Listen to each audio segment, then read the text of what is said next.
Good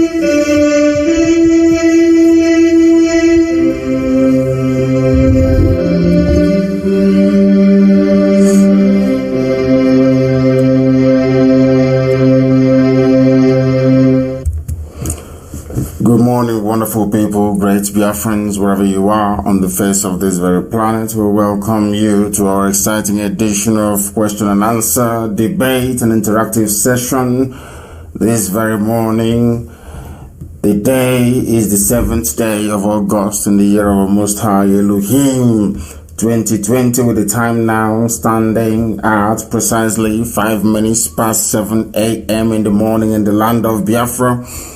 I welcome each and every one of you, and as I do so, I would encourage you to welcome all those who are around you as well.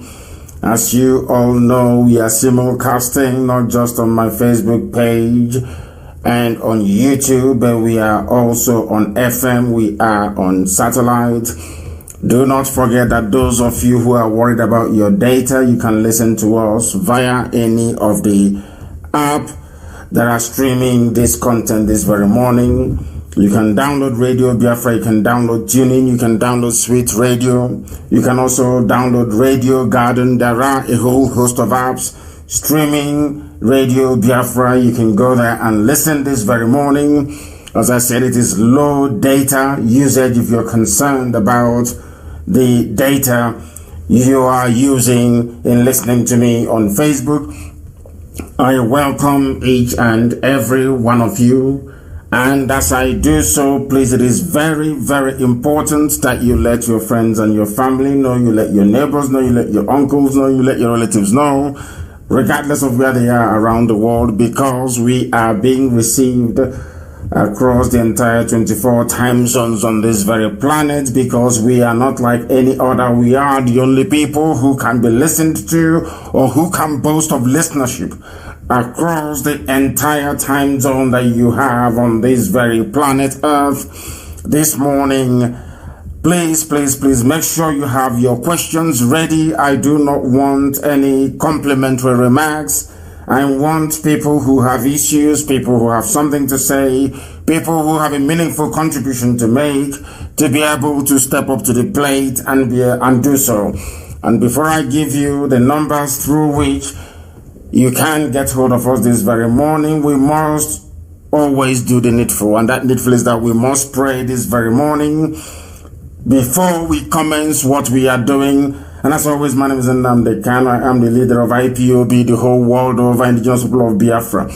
And by the very special grace of the Most High Elohim, a servant of the wonderful people of Biafra, without further hesitation, we shall proceed to our prayers, and then after that, our lines will be open immediately, and I will begin to receive your questions and your calls. Please make sure you have a question to ask, and restrict your comments or your contributions to only 2 minutes, please. Very, very important, only 2 minutes. Our lines are not opened yet, and I would not encourage anybody to call us at this very time. When our lines are open, I will let you know. I understand the desperation that a lot of people have been trying for very many years to get through. They've not been able to do so. And may I also say that if you are a previous caller, please allow first-time callers to make their contributions today. In other words, if you've called us previously and you have spoken on air, please, I do recommend very strongly that you do not call us this very day, please. Very, very important. People are beginning to call as I expect them to. As I expect them to be. Please do hold on. Our lines are not yet open. When it's open, I will begin to take your calls. We must proceed to pray very, very quickly, and then the lines will be open. And I need meaningful contributions and very searching questions this morning. People are asking all those ideas, all those issues, all those contradictions you may have. This is the time to put them to rest. This is the time to put them to bed, because any question you ask, I will be able to answer this very morning. Once again, we welcome each and every one of you. We are live and we are direct. And how do you know we are live? Is because wherever you are, it is 9 minutes past the hour, regardless of where you are. In Biafra land, it is 9 minutes past 7 a.m. in the morning. Once again, I welcome you, and please may we proceed to pray. Chineke na nke pụrụ ihe niile, onye kere eluigwe maka elu ụwa mana onweghị onye ọbụla kere ya. onye ike niile dị n'ọbadara aka ya, Chineke nna nkusu niile nke ndị agha, onye mmụọ na mmadụ na-akpụ isi ala nye, onye ndị mmụọ ozi na-agara ozi, anyanwụ, ọnwa na kpakpando, nna nke ebere dị ngọzi, ha niile na-erubere gị isi dịka ihe niile ikere eke. Ọ bụ naanị gị bụ onye na-enweghị mmalite, enweghị ọgwụgwụ, inweghị ụsọtụ, ezi ebube dị ngọzi. Anyị wee na-efe gị, wee na-aja gị mma n'asụsụ eluigwe n'isi ụtụtụ a n'ala nsọ gị bụ Biafra, wee na-akpọku gị, wee na-aja gị mma, wee na-ebuli gị elu, na asị na onweghị onye dịka gị, eze ndị nsọ. N'ụbọchị nketa onye nwe anyị na Chineke nna nke igwe, atụmatụ ọjọọ niile nke ndị iro ka anyị onwe anyị na-akagbu, ebumnobi ọjọọ niile nke ọchịchịrị nna nke ebere dị ngọzi, ka ihe gị ga-acha ha niile ga-agbafu. Onye nwe anyị na Chineke nna-abịa ka iwe zọpụta anyị n'aka ajọ ihe, n'ihi na ekworo karịrị akarị, ndị iro karịrị akarị, ihe ọjọọ karịrị akarị, ha si ugwu wee na-arịdata, ndị Fulani wee gba anyị okirikiri, wee na-ememila ndị gị nna nke ebere dị ngọzi. Ụwa niile wee gba nkịtị, anyị wee na-eti mkpu, wee na-achọ ndị ga-ewetara anyị enyemaka, kama onweghị onye ọbụla. Ebumnobi anyị n'ụbọchị nketa na obi isi ike anyị, onye nwe anyị na Chineke nna dị ngọzi, bụ na ọ bụ gị bụ onye anyị nwe, bụ onye anyị gbabaworo n'ime ya nna nke igwe, dịka isi wee zọpụta ndị Igbo ka ị ga-esi wee zọpụta ọgbọ nke ugbu a. Onye nwe anyị biko nụ mere anyị ebere ma nụrụ ekpere anyị. Bịa ka iwe memila atụmatụ ọjọọ niile nke ndị iro, bịa ka iwe kagbuo ebumnobi ọjọọ ha niile, bịa ka iwe bulie anyị elu n'ọṅụ, wee nye anyị Biafra ọsịsọ n'ime afọ a ka anyị na-arịọ gị, onye nwe anyị, ka ihere wee bụrụ nke ndị iro, ka ihe gị wee chi ya n'ime ndụ ụmụ mmadụ, ka ọ bụrụ na a ga-esite n'aka Biafra nna nke ebere dị ngọzi, dịka okwu ọgwa ndị gị si wee dị n'isi ndị na-ebu ndị ji onwe ntụkwasị obi, ka Biafra ga-eji wee nweta ihe. Onye nwe anyị nna nke bi n'igwe, biko anyị wee na-arịọ gị ka iwe na n'ụtụtụ na nsọpụrụ na ịja mma, nara mbuli elu, nara ikpe isi ala, n'ihi na o ruru naanị gị ugbu a ma ruo mgbe niile ebi ebi ka anyị na-arịọ gị. Ise. We have prayed in the language of heaven, and we are going to go very speedily to our lines. But please, once again, I would recommend that most of you call us via Skype. It is very, very important that you call us via Skype, and it is ipob2020@outlook.com. ipob2020@outlook.com. The rest of the numbers are well advertised. I'm sure that most of you do have it. But as I proceed, I will go on to keep repeating them.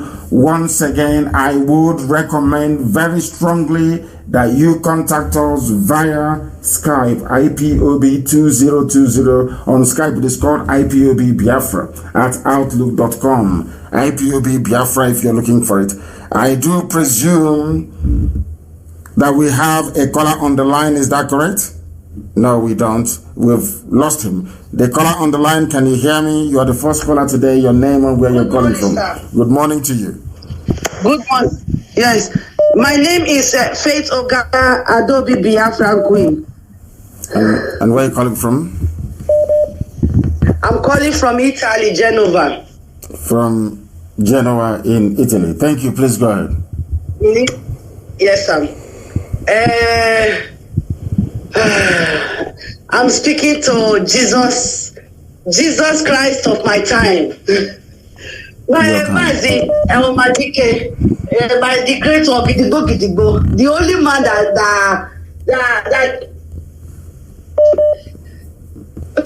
that cured my mental slavery. Thank you. Go ahead. Oh my God. Omadike.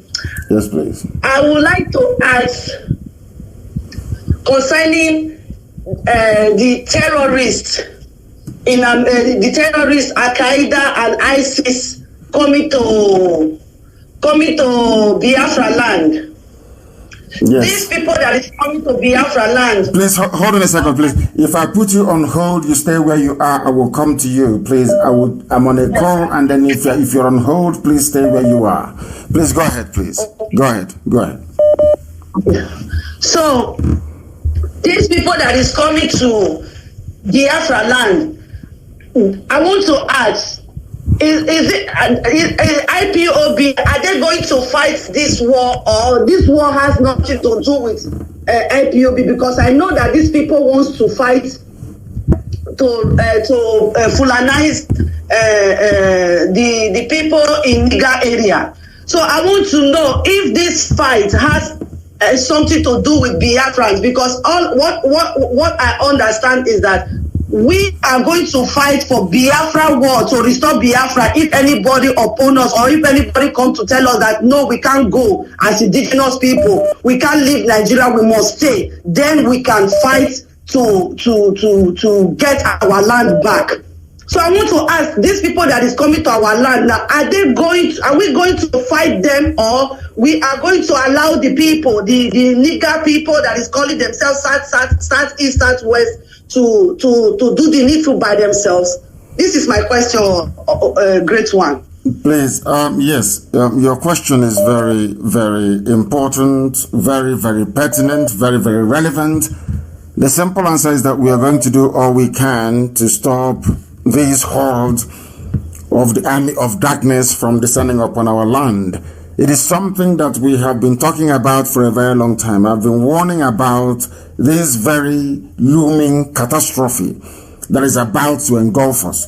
Because, as I said before, the British have given the area, the zoo area, Nigeria, they've given it to their favorite pets, their house pets.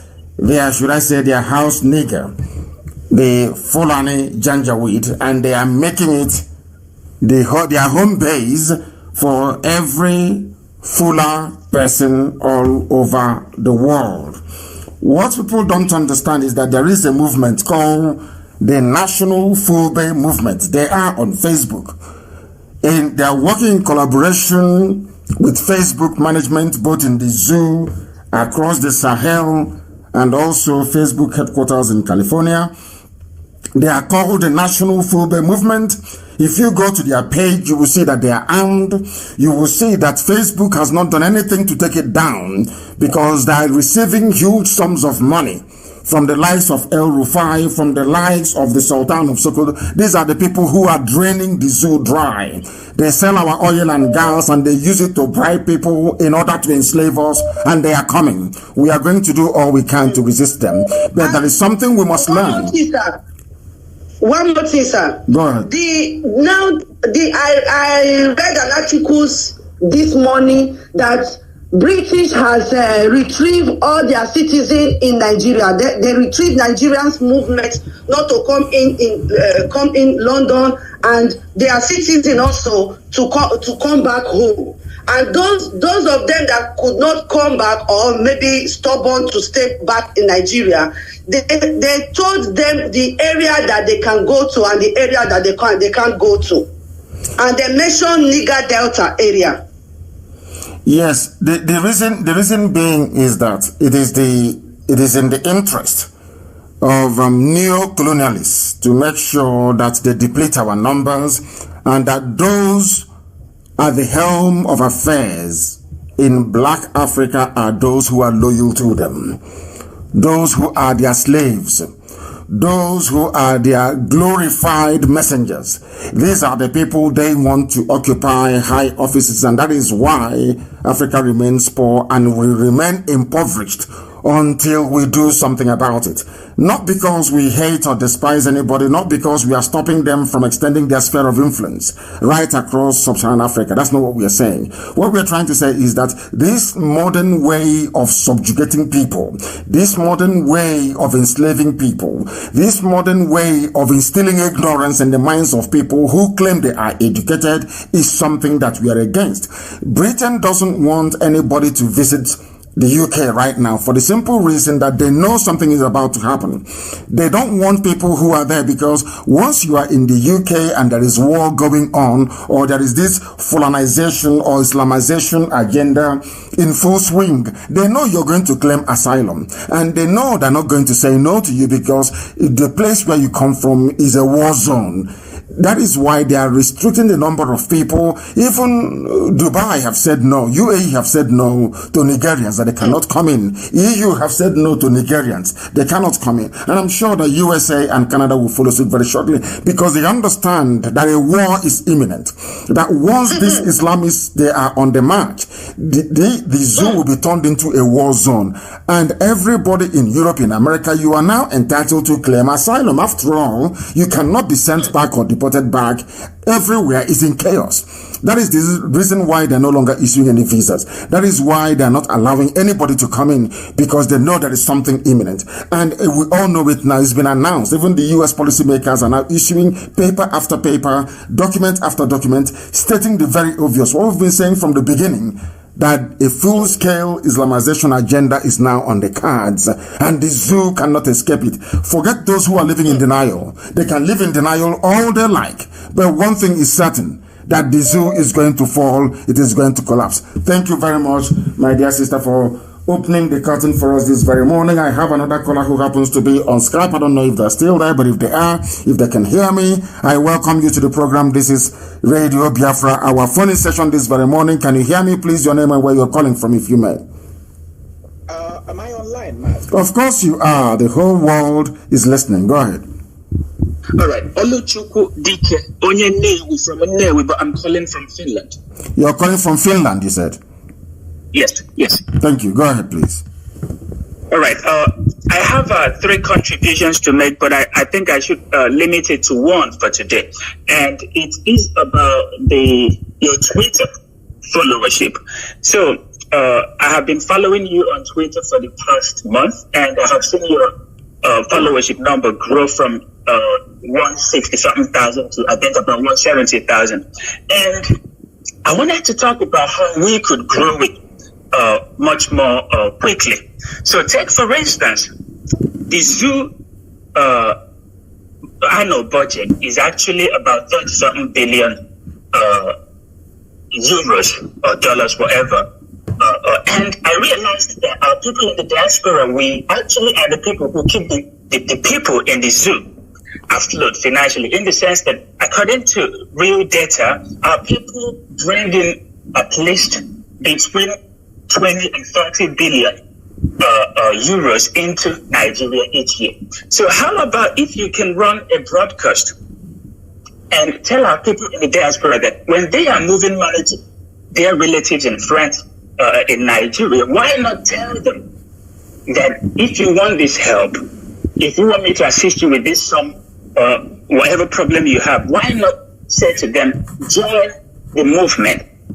Say, for example, you need help from me. That's what I do nowadays. If you tell me you have a problem in the zoo, I tell you, okay, you want me to assist you. Then I will explain to you that your poverty is actually not God-made, that it's thanks to your being a part of the zoo. So if you want help, join the movement that's going to liberate you. In exchange for joining Twitter and tweeting with our leader, I'm going to give you whatever help you're looking for. I think if our people can do it, because money is power, and as you know, money is useless in the hands of black people, but white people know how to weaponize their money and their resources. So if our people in the diaspora could stop gifting money to our impoverished friends and relatives in the zoo and say, I will help you, but this is the condition, it's the least you can do. Join the movement, or you have a smartphone, join Twitter, start retweeting. In exchange, if you want 100,000, 50,000, 20,000, then I will help you with it. If we can do it, if you can run a broadcast on this, I believe that we can do so much with the billions that we move into the zoo, because without those billions, actually, the zoo is going to turn into I don't know, I have no word for it, but I have the belief that it's our money from the diaspora that keeps our people alive. When the zoo has the annual budget of 30-something billion, and our people are bringing in 20-something billion. So essentially, we are richer than the zoo itself. So our people need to weaponize their money and use it to support the movement. That's what I have to say for today. Thank you very much for that. And you are absolutely right. You are correct. That is something we don't understand.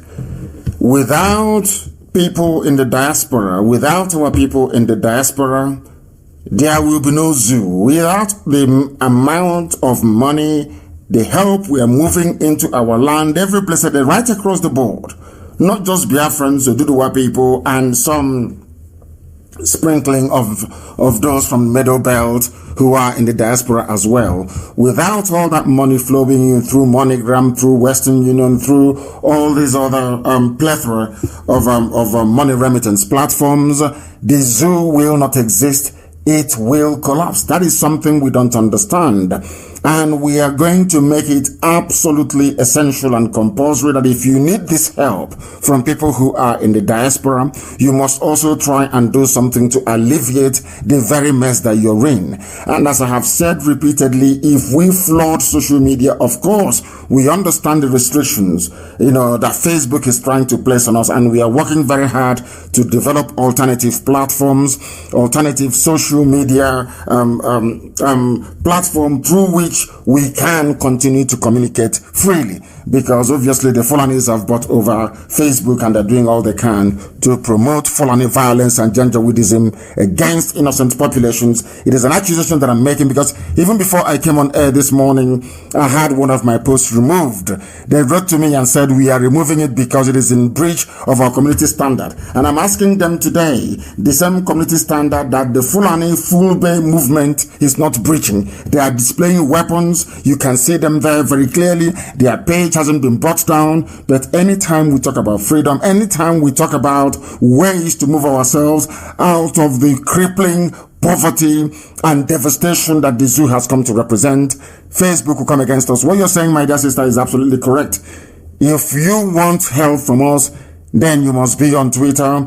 You must be on other social media platforms so we can continue seamlessly the propagation of this very gospel. Because if we come out of the mess from the zoo, then everybody will stand to benefit from it. Everybody will stand to benefit from it. As I have said, if you are a regular caller, please, I do recommend that you don't call us today. Please allow people who have not called before to try and contribute to what we are doing. Please, very, very important. And I repeat, it's IPOB 2020, IPOB 2020 at outlook.com if you want to join us on Skype. Very, very important. Please, I have a caller on the line. I don't know if that caller can hear me. The caller, can you hear me, please? The caller on the line, can you hear me? Yes, I can hear you, sir. And your name and where you're calling from, please? I'm calling from Indonesia. I'm from Imo State in Biafra land. Yes. And what is your name? My name is Chimeze Auze. Yes, please, go ahead. We are listening. From Indonesia, go ahead. Okay, sir. What I want to ask is, I know that for sure Biafra will come. Of course it will.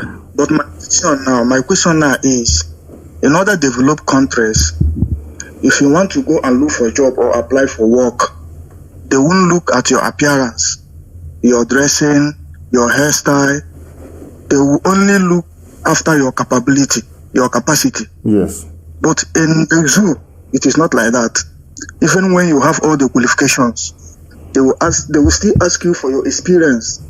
When you just came out from the university and you don't have any experience.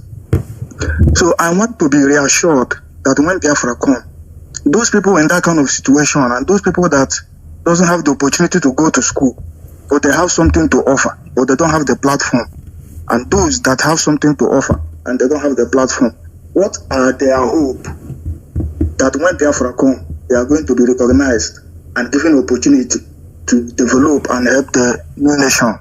I want to know and be reassured. You don't need any reassurance. What we are saying is that we are trying to build a country that is not like any other in Africa, and joblessness will be a thing of the past, and it will be a level playing field. There are work that those without degree can also do. We are going to develop the 4 critical, or should I say essential areas of craft. There's something called craft. It is called woodwork. It is called stoneworks. It is called glassworks. And then, which other one is that? It is called, also, no, in fact, it is 3. Woodwork. No, yes. Is it 4 or 3? Woodwork, metalwork, stoneworks, and glasswork. It is 4.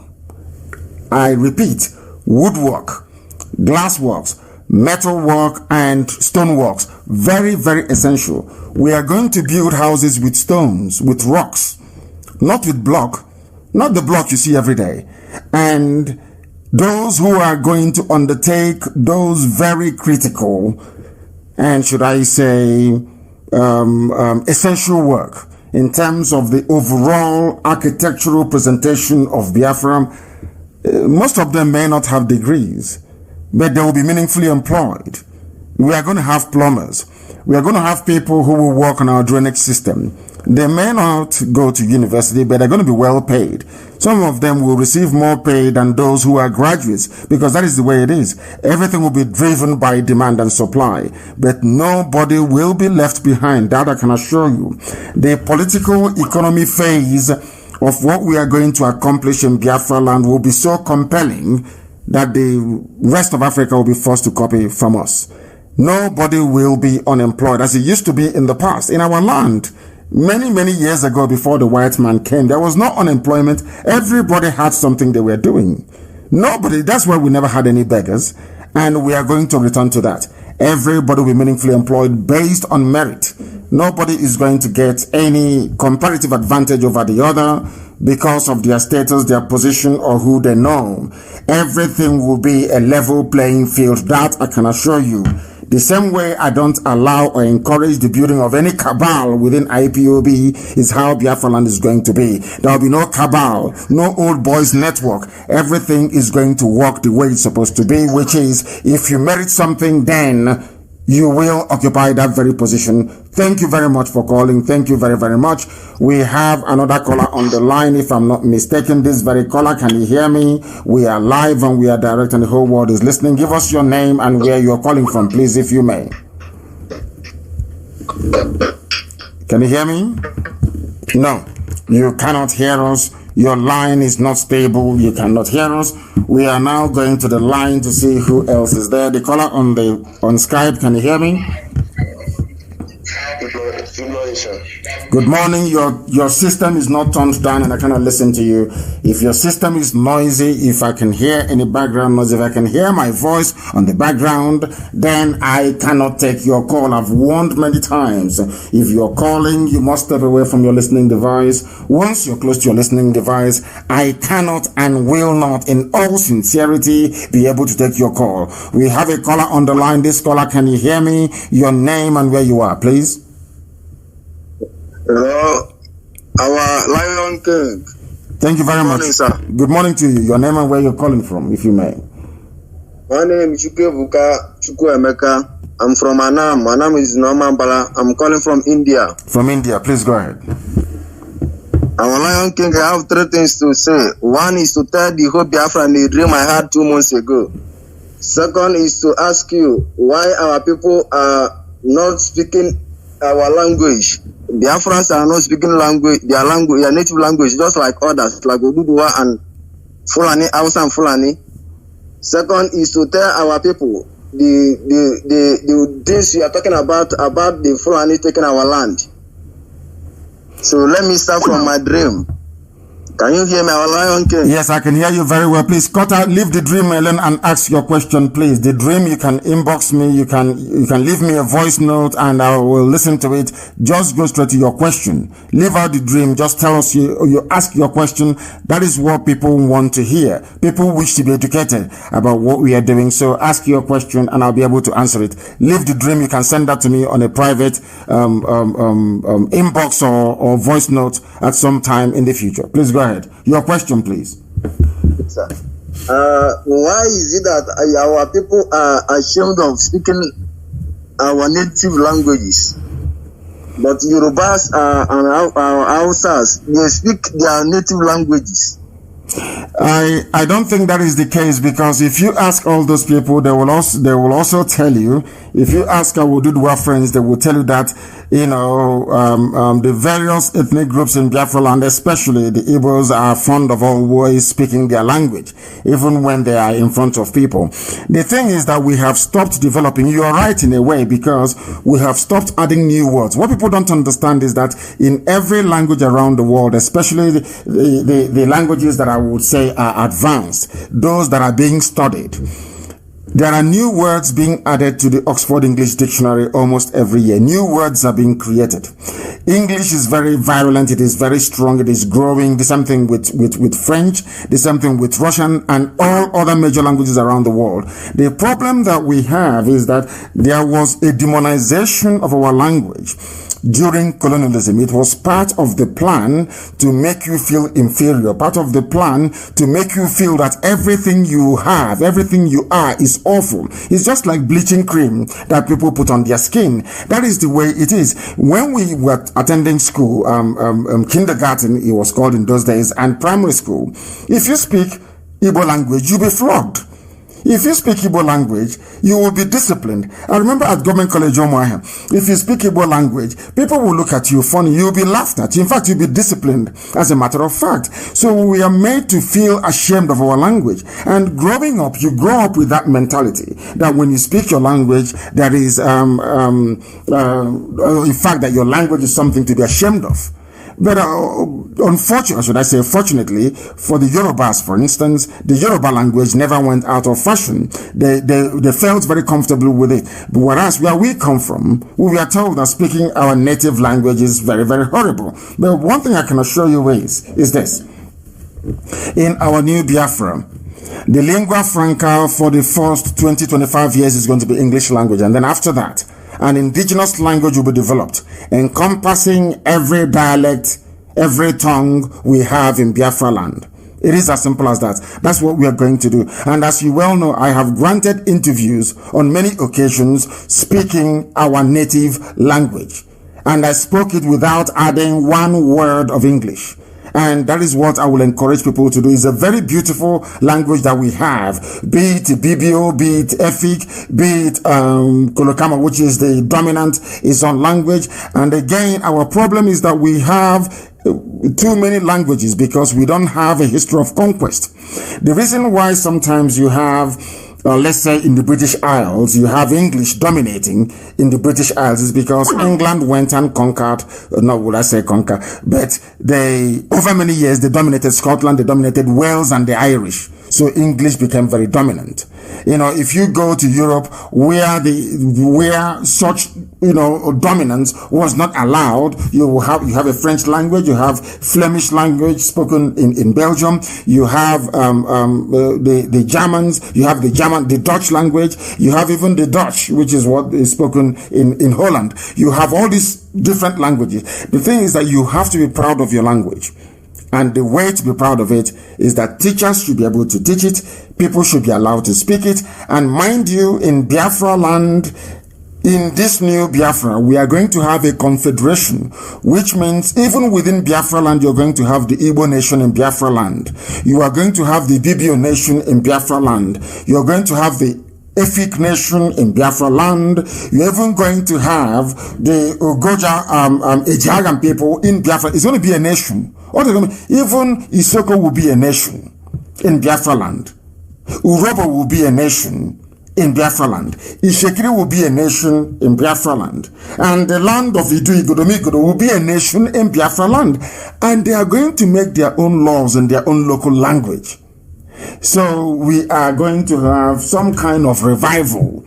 Our language is going to come back, that I can assure you. What we are suffering now is the devastating effect of colonialism and neo-colonialism. But with the coming of Biafra, we're going to sweep all that away.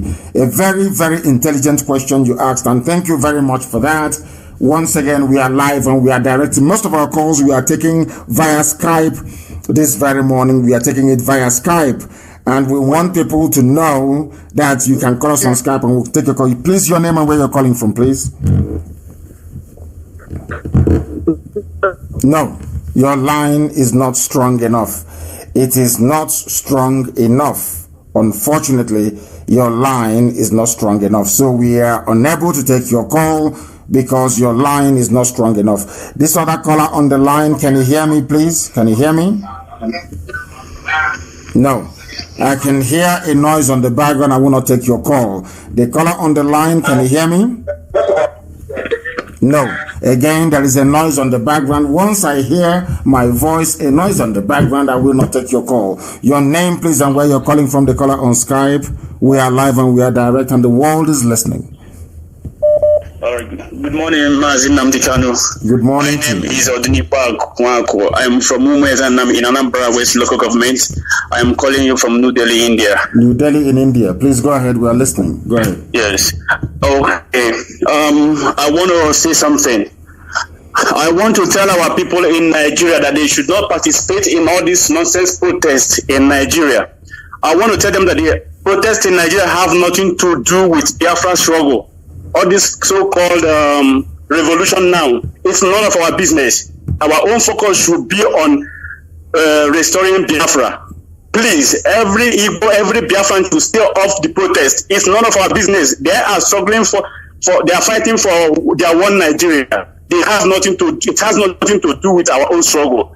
So if you want to go to protest, please stay back. Don't go, because these are the same people that threw Goodluck out of power in 2012 and 15. The same people that started this process. They were the one that were at the other time in Lagos. They were the one in Abuja calling Goodluck all sorts of names. I am not saying that Goodluck is a perfect man, but he is our brother.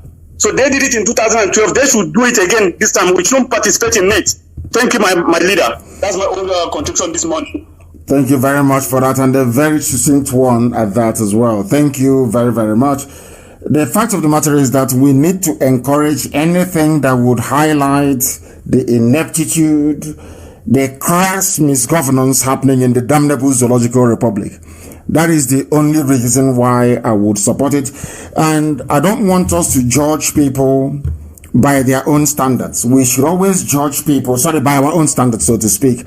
We should always judge people by what they do. And if that thing they're doing is geared towards achieving the same goal, then we should encourage it.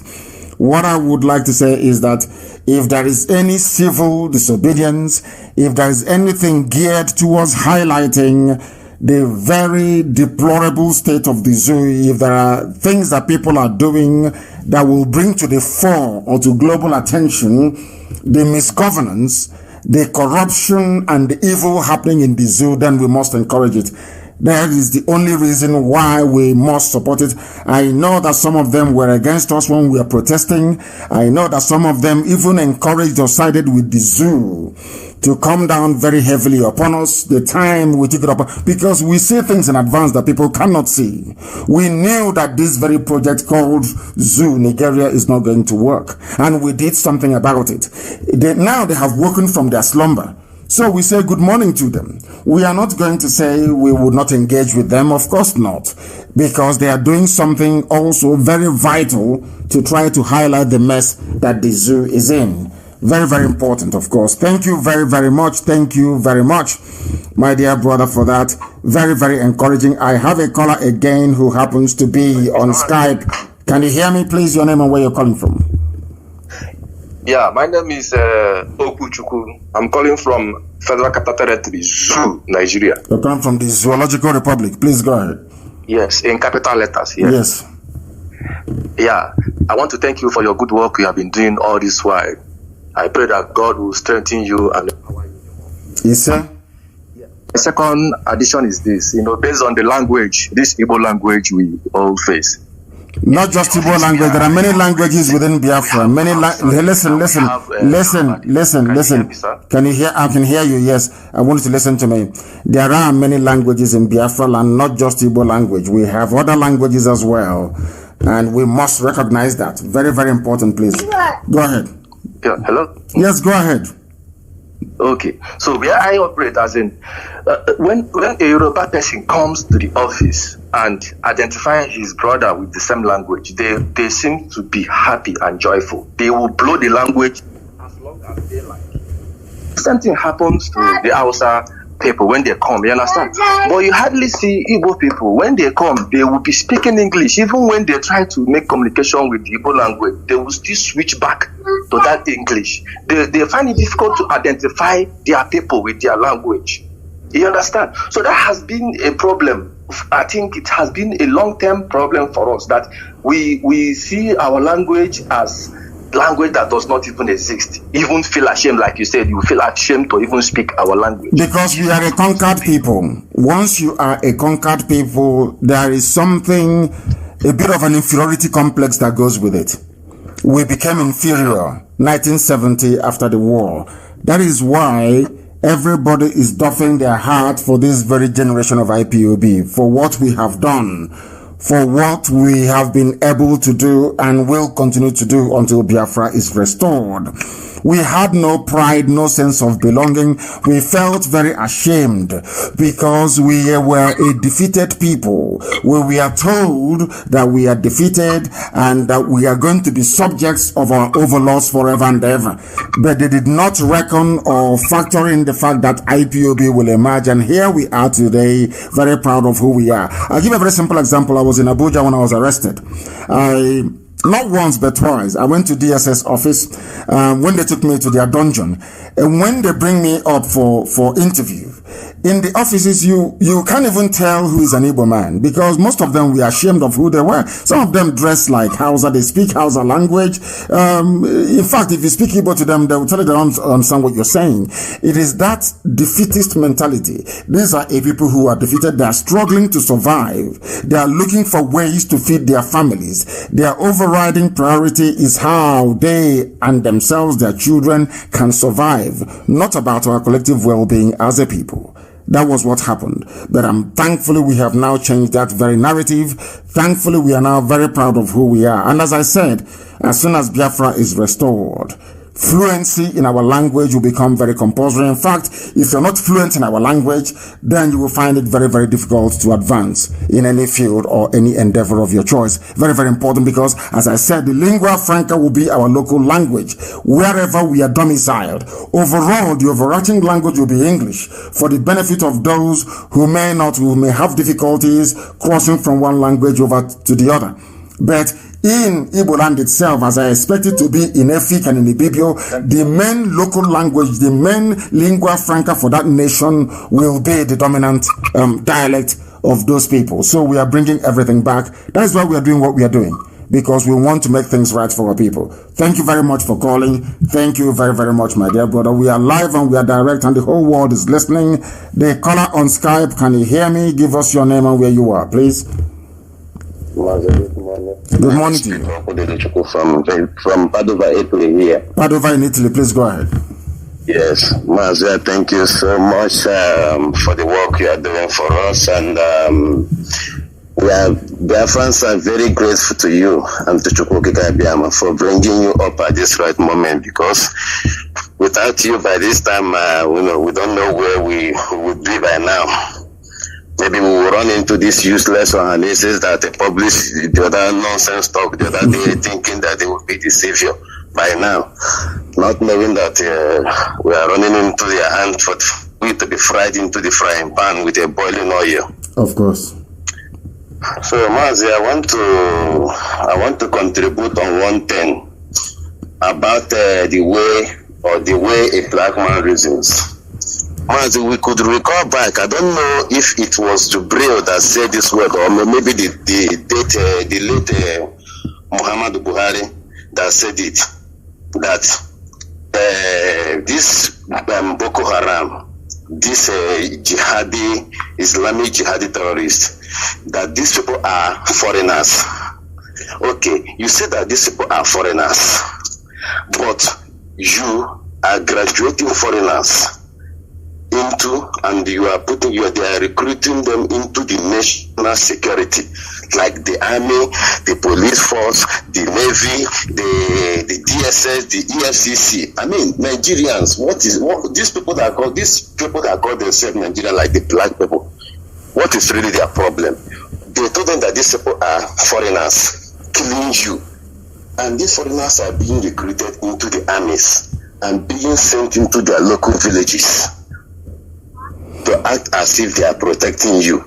The same thing that they are saying that the Al-Qaeda and ISIS are trying to come down to the southern part of the zoo, which is Biafra land. Who are the people? Okay, now, as they are saying that they are coming down, and we are hoping that these people will be coming down. No, they are foot soldiers who has been recruited into the army and police. They will send them down to act as if they are coming to keep peace and order in that southern part. But I have said this before, and I will say it again, and I want you to listen very carefully, and also our people all over the world. The people you call Nigeria Army and Nigeria Police, These are the protection squad for the terrorists. That is something that people don't understand. You started by alluding to the very defective way of reasoning of a black man. And I concur entirely and totally with you. I agree with you. That's what we've been preaching from day one. There is something fundamentally wrong with the way a black brain processes information. And that very problem is evident in our day-to-day environment. It is evident in the way we live. It is evident in the fact that we are not able to imbibe or inculcate new ways of doing things. Other people are moving forward. Yeah, I'm sure in some places, even in Africa, people are still building mud houses. Do you understand? Despite the availability of raw materials that will enable you to make modern, livable construction, if you understand what I mean, there is something, as soon as black people understand this, that the way they process information is flawed, the better for everybody. And I don't want to subscribe to the view that black people are by nature very inferior. But one thing I tend to find is that the way we reason makes us inferior to every other race. Even Joe Biden said it. I think he made a slip in the comment he was making yesterday. In fact, he even came out to say that Hispanics are more diverse than African American populations in America. The problem is that we don't reason. Reasoning is not one of our strongest points. And I put it to you, one minute they say the fighters are foreigners. The next minute they say, oh, they are our misguided brothers. Nobody actually knows which is which. And every blessed day, you have people wake up from sleep. They go to work, they come back, knowing, in fact, some of them don't even know who they are fighting. Are you fighting foreigners or are you fighting disgruntled elements, Fulani reactionaries? Who are you fighting? The El Rufai is giving money to people he called Fulanis from outside, coming to southern Kaduna to come and kill people, and the people go on with their daily lives as if things are normal. When I sit back and I look at, if you sit back, detach yourself from the zoo and look at what is happening in the zoo, the way people reason, the way people behave, believe you me, if I am a white person, I'll be racist towards black people. Because of the way we reason, there is something wrong with us. Now, who are you fighting? Now, why is it, I keep asking this question, why is it that the army finds it so easy to go and attack protesters, to kill them, to jail them? But there are bandits.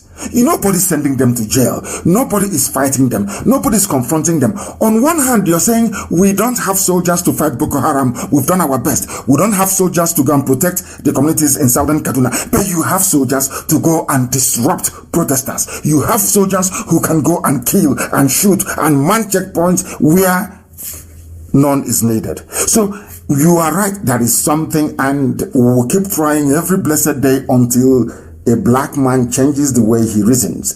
Because if we cannot, believe you me, if we cannot get into the brain of black people and reset it to reason critically and properly, we are not going anywhere.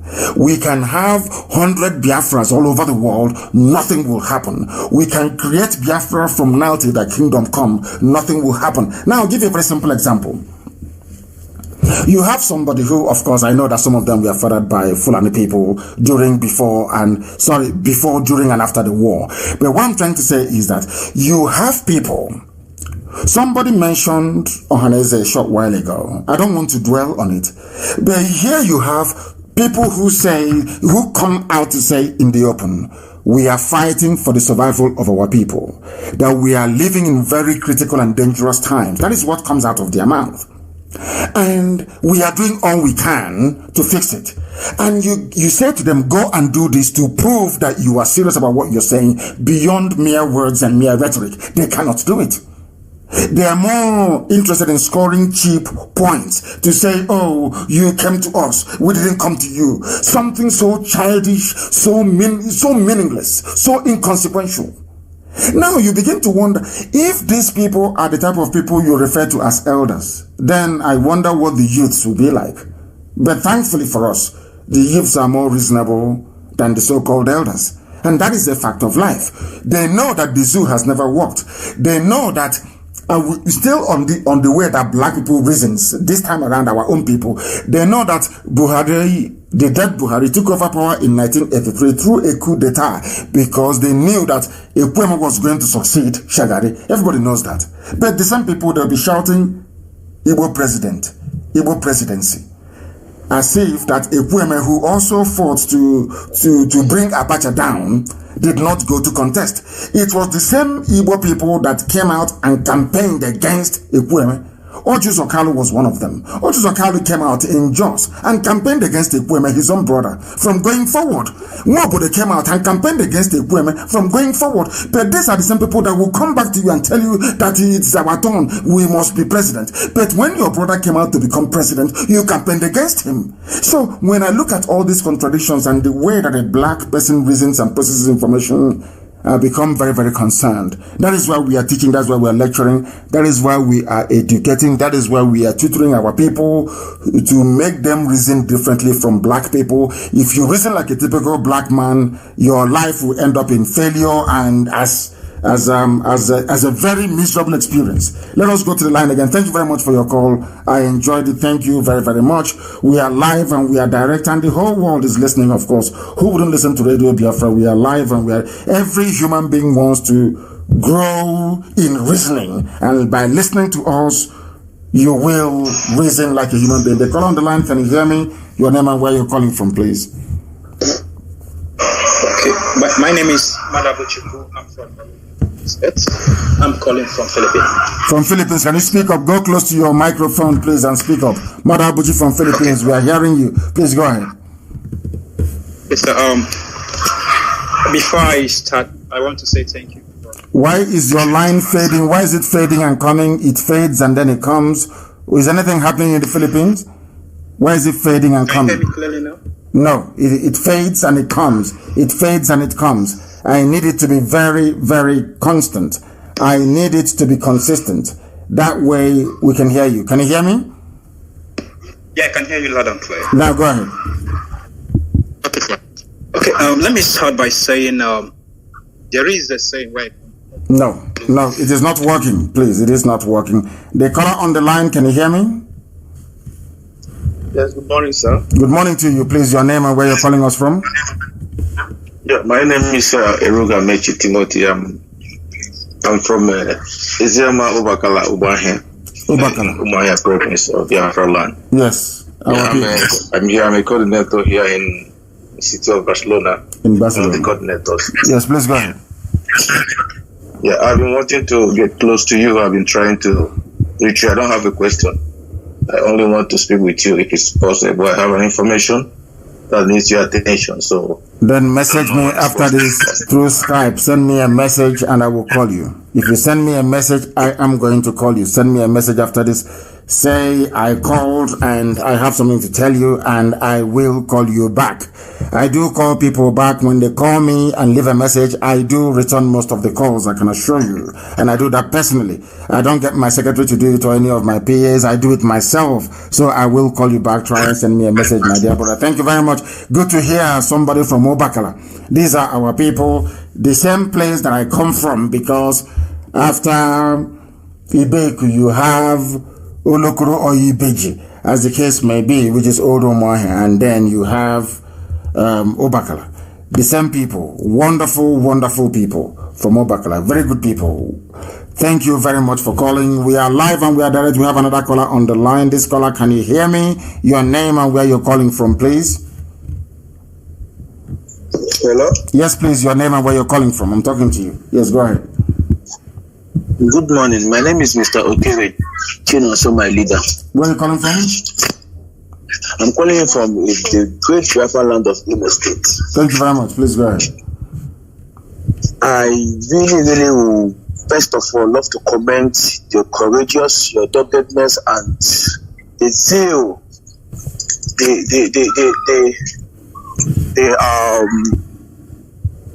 what is it called? The work God has given you to really get this Biafra. All of us will get it, not just me. I can't get Biafra alone. All of us will get it. All of us working together in IPOB. Our leader, and we all look up to you. Every sincere genuine, committed, and devoted son, every indigenous and indigen of Biafra land. We all look up to you. And we really, really believe that with the grace Chukwu Adama have placed upon your head, certainly it will come to pass. Yes, sir. A lot has been happening down here. A lot. I would have loved to communicate this in our dialect, but for the benefit and purpose of maybe other people listening, I will speak English, because that is not my mother tongue. Our head is home. But the world is listening, and we want to enlighten them. We want to bring our plight to their attention. So you speak in the language they will hear and understand, which is English. Please go ahead. Okay, sir. First of all, I bring one or two reports before I now make my speech known. Here in Imo State, precisely about Owerri Road, the way the Air Force and the military intimidate, harass. They will intimidate, they will harass because you are under occupation. That is something our people don't understand. The disproportionate amount, or should I say number of Janjaweed security officers present or personnel in our land goes to show you that we are under occupation. Our people are very slow to wake up to this reality, but it is coming. They have come to take over our land, to subjugate and to enslave us. And sadly, Britain is supporting them. That is something our people don't understand. The same Britain that gave us Anglican Church, the same missionaries that came with their Bible, Catholic Church, Apostolic Church, they are the ones supporting Islam to overrun us. That is something that people don't understand. I have said this many times. If it were to be a Muslim population undergoing or suffering the same level of subjugation we are being forced to endure in our land, CNN, BBC will be aflame with comments. They will be enraged. I have given this example 1,000,000 times over. Look at Rohingya. Anytime that Muslims are touched, there is an uproar. Because the owner of CNN is a Muslim. People don't know this. The man is from I think it's from Qatar. He bought CNN from Ted Turner, the former owner. People don't know this, that Muslims are the owners of CNN. And I will also say, even in the UK, that BBC will always support Islam against Christians. These are the things that people don't understand, because, of course, as we were discussing a bit earlier, the brain of a black man do not have the time or the capacity to process complex information. Anytime you see a checkpoint, a roadblock, go there, you will see that these are people, they are paving the way for the jihadists who are coming. They are coming to take over our land. It's not a question of if, it's only a question of when. And if we are thinking, only an idiot will think that UK will rise up and say something, that the British government will rise up and say, oh, what is happening in Nigeria is not good. The killing of innocent people, they will never say it. Because it is in their interest to make sure, that is the agreement they reached with the Fulanis before they handed over power in 1960. Are you going to be loyal to us? Fulani said yes. Are you going to be our slave? Are you going to be our house nigger? They said yes. And that is exactly what they're doing. Because I keep saying this, there is nowhere else on this earth that the level of insecurity that people are witnessing in the damnable Zoological Republic will be occurring, and you will not hear the UN say something about it. These are the things that people don't understand. Every day we try to educate them. They don't understand. As if to say that most of our people were fathered by the Janjaweed during and after the war. I don't understand it. Why they cannot reason. Everybody you see on the road, be it customs, be it police, be it the army, they are there doing the work of the caliphate. That is what they're doing. There is nothing anybody can do about it.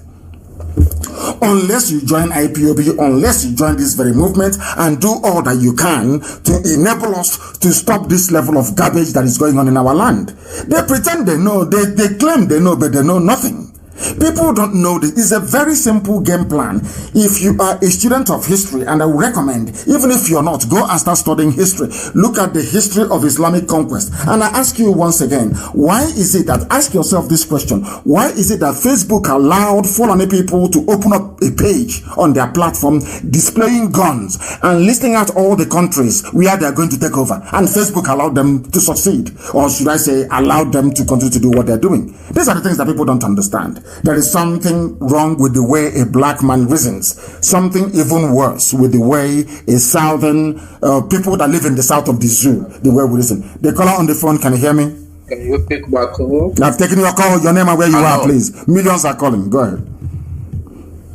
Okay, my name is Onyekachi Umejua. And where are you from? I'm from the UK. You're from the UK. Where are you from in Biafra land? I'm from Ozitem. Ozitem, go ahead. Make your point. Okay, I want to ask a question. Go ahead. From what I heard from online about from somebody. Yes. He said, I wouldn't like to mention them. He said he formed IPOB, then you did a mutiny and take over IPOB from him. Is that the question any sensible, reasonable person will ask this morning, in your opinion? Are you a gossiper? Do you believe in gossip? That's why I want Do you believe, I asked you a simple question, do you believe in gossip? I've been following you since 2015. You have been following, and an idiot came from somewhere to make a comment, and you deem it necessary to ask me a very stupid, silly comment by one inconsequential idiot, and you want to ask me such a ridiculous question to the hearing of the whole world, and you live in the UK, and all you have been able to achieve in the UK is to learn how to gossip, to recycle gossip. Of what benefit is this very ridiculous question you're asking? Of what benefit is it to us? A lying idiot came to you and told you, if they formed IPOB, how come everywhere you go to they know it is us who formed IPOB? How come? Have you asked the idiot how he came about that claiming he formed IPOB? Have you asked that very fool when he was commissioned by Biafra government in exile to do a job for them, and he cornered it? He went back and registered an NGO with the Corporate Affairs Commission and put his name there as a trustee. He was a lawyer. He was commissioned to do a job. He went there and he put his name. Are you aware of that? Are you aware of that? All you bunch of useless, hopeless gossipers, go back to the idiot and ask him this question. Do you know who is Dr. Madu? Do you know who is Dr. Achike? Ask the fool. Now listen to me. I have listened to you. Listen to me. Go and ask the fool if he knows about Professor Nekwachi, those who commissioned him to work for the Biafra movement. He went back home and he cornered it himself and floated Bilie Human Rights Initiative.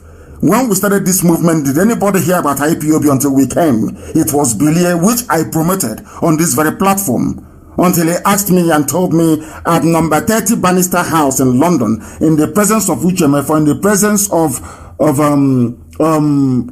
Dr. Egemba, said to me that Rochas Okorocha should be allowed to join what we are doing. I told him to go to hell over my dead body. Did idiot tell you that? He will not tell you. A bunch of useless, hopeless gossipers all over the place.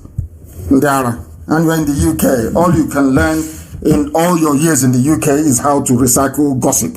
Go online and check who formed IPOB. They will tell you. I have told you the group he formed, Bilie Human Rights Initiative.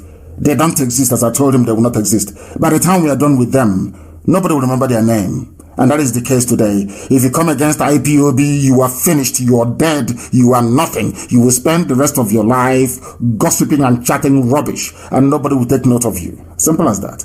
The caller on the line, can you hear me, please? Your name and where you're calling from. I can hear you, sir. Please, your name and where you're calling from. It's Madabuchi. I'm calling from Philippines. Yes, you called earlier and your line was messing up. Please go ahead. Okay, sir. I was trying to make an adage in Igbo land that's over.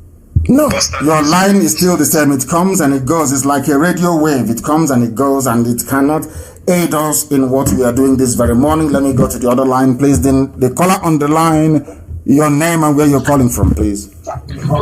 Yeah, Director, good morning. Good morning to you. My supreme leader, please, I want to ask a question, please. My name is Agut Kwemek. I'm calling from Belgium. Yes, from Belgium. Go ahead. Yes. So please, I want to act like that stupid guy that asked that question. All these Sabo, how are we going to kill them? Are we going to take them to court or we just kill them publicly? No. That's my question. No. As soon as Biafra comes, we are going to have a place, a gossip corner where gossipers can go and gossip. We are going to build a park, we'll decorate it very well. And we'll put all the famous gossipers, we'll put their statues there. I will ask them to go there and be gossiping their lives away. We cannot do anything to them. In every society, you are bound to have idiots within it. You are bound to have those that want to work for the enemies. It's as simple as that. Public execution, taking them to court. But this one is, they are obvious. Imagine type of question, something you can find out online. Go online and say, what is IPOB? Who founded IPOB? Instead of that, you're listening to gossip. The same way that Wazirika was telling people that he founded Radio Biafra. Yes, I established Radio Biafra with the help of Mazop in 2009. That same 2009, they stopped funding Radio Biafra, and that Radio Biafra went moribund. It went extinct. Okay. And 2012, I resurrected Radio Biafra with my own funds, as simple as that. And people are still talking rubbish. I don't know what is wrong with people that they're so daft, they can't reason very well. Since 2012, I have been a member of this struggle since 2012. So we know everything. Thank you, my director. Thank you. Surely bless you. Yes, and bless you too. Thank you very much. People are following. Those from time immemorial, they are following. An idiot will come instead of listening, contributing. Oh, how do we free ourselves from the Al-Qaeda, ISIS, Boko Haram combination coming into our land? You wake up in the morning and the only question that comes to your mind is, somebody gossips to me that they formed IPOB. Can you believe such crap? Unbelievable. The caller on the line, can you hear me, please? My leader, I greet you from the city of Amsterdam. Amsterdam, thank you very much. The world is listening. Give us your name. My name is Mazi Kechuku. I am from Oberu in Olu, Biafra land. Thank you very much. Please go ahead. And I am living in the city of Holland, and of course an agitator to make sure that the zoo falls from the city of Holland. My leader, thank you for having you today. Thank you very much for calling. Go ahead. My comment is a lot of people have been calling on my platform and asking me what measure we are going to take against the enemy, the wall of Jericho, which is people like Ohanes and Debo. So I decided today to be at home to get some information from you, because I think there is a need to let Akan die. Yes. So that we can move forward. You remember, my leader, I just want to say faster, there is a time when the wall of Jericho becomes a problem to the people to move, and the wall of Jericho has to be brought down for us to move forward. And I think you have held us for a long time, and I think our cleansing has to start from the home. So this is what I want to hear from you, what you think about the Ohanese Ndibo, so that we can take tremendous action. I think it is better to deal with household enemy so that we can know where we are going to. My leader, I'm listening to you for the answer. Thank you very much. We are not going to touch them. We pray for them to repent. That's all. And I thought they had repented. That was why we agreed to a meeting with them. But I can see there's still some more work that needs to be done. And that work will be done.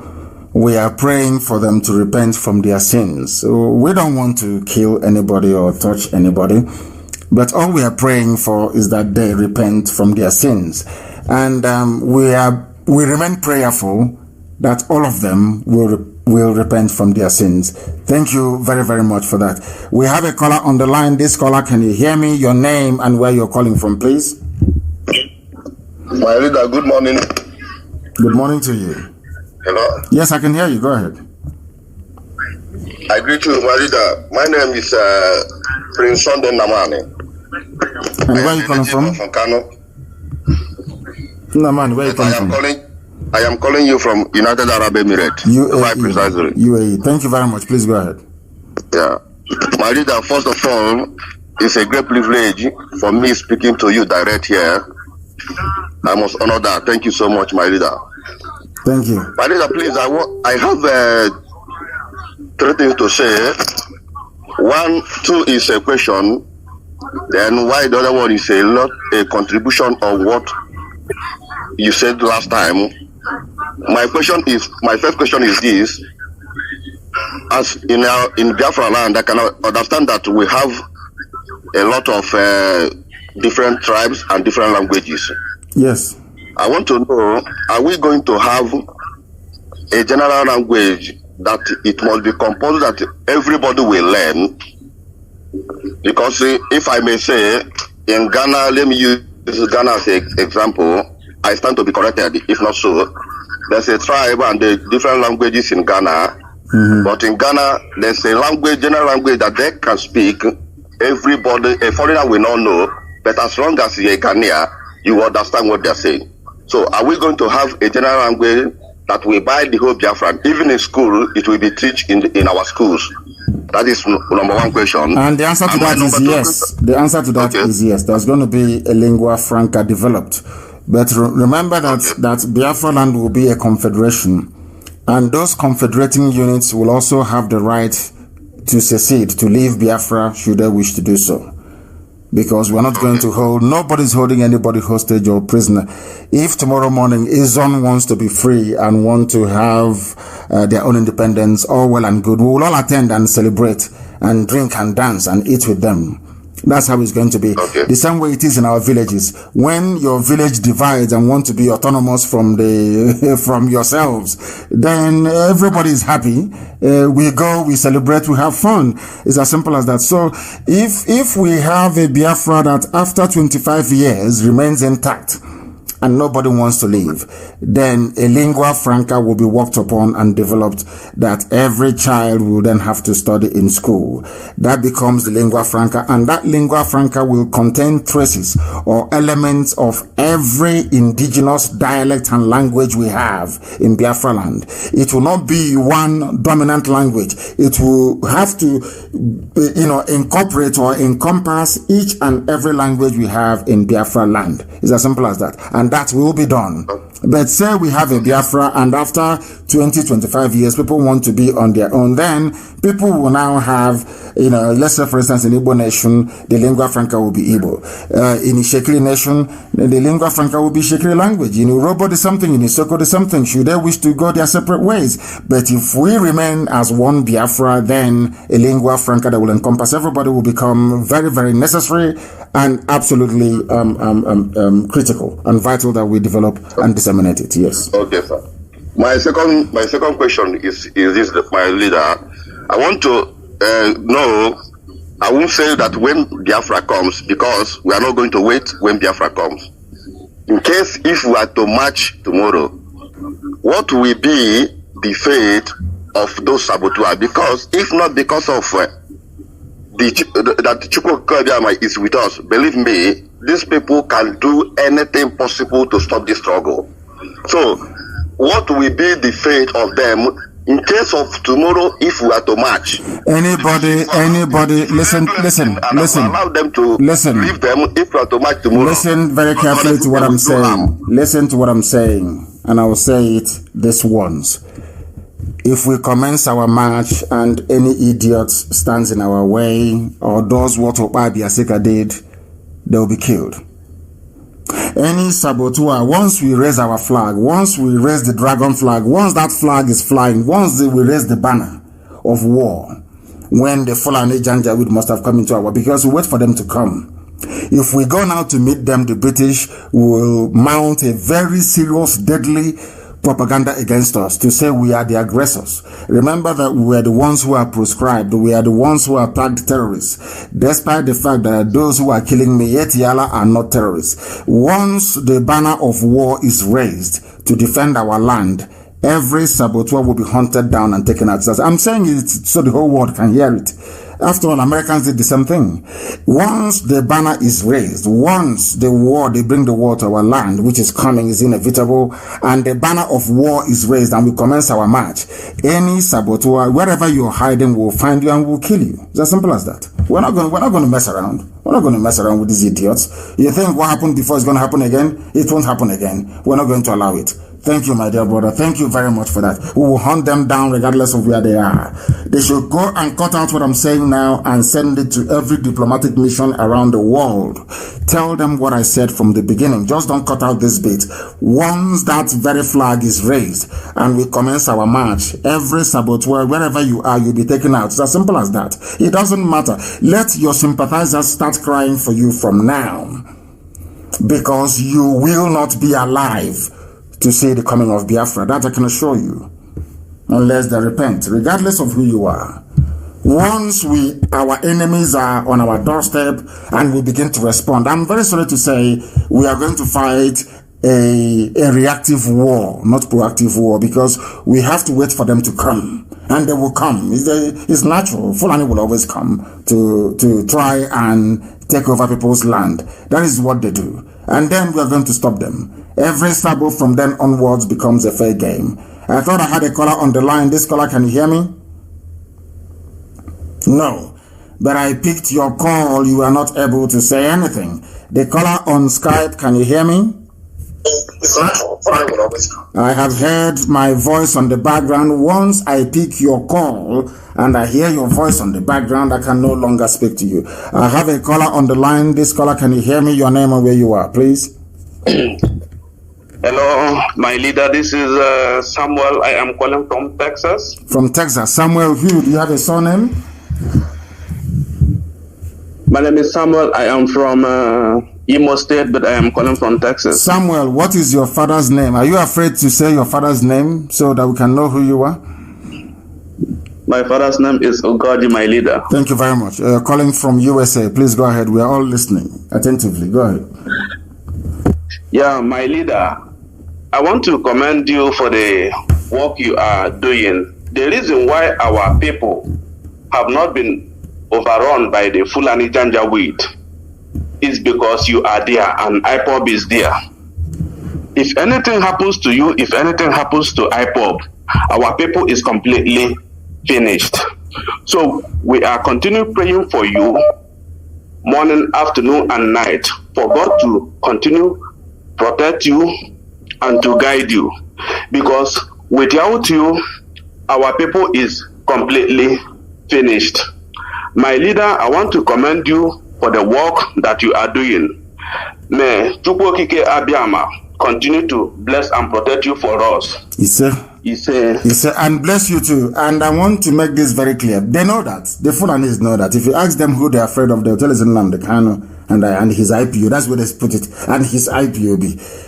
I don't own IPOB. IPOB owns me. For the very simple reason that we are the indigenous people of Biafra. We are not a group. We are a movement of people rising up in unison out of frustration, years of frustration and anger at our plight and how we have been treated in a zoo that was created by a white man. And we are saying no to it. We are saying no to that. And allow me to repeat.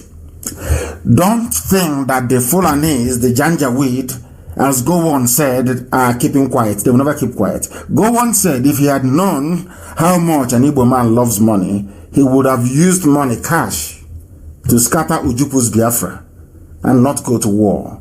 And that's what they will try to do. There are a lot of very hungry, desperate pigs that will collect money to. People do ritual with their mother. People go to their cult and they say, bring your mom. And they bring their mom to be killed. People sacrifice their wives so they can get rich. How about sacrificing ordinary IPOB or betraying IPOB? That was that. It's a walk in the park. It's very easy. People are prepared to give the lives of their mother or their wives in order to get rich. And the Fulani is asking you, take this money and open 4 or 5 fake accounts and be attacking IPOB. Is that one not a piece of cake? That one is very easy. You go to somebody who is a person who is prepared to do anything, including selling women, selling their sisters in order to make money. And you give that person money and say, please open 4 or 5 fake accounts, be attacking IPOB. Why won't they take it? These are the things that I expect our people to know. But some of you are very foolish. You cannot, as we keep saying about the brain of a black person, you cannot put 1 and 1 together to get 2. Very, very sad indeed. I have another caller on the line. This caller, give us your name and where you're calling us from. We are live and direct, and the world is listening. Go ahead.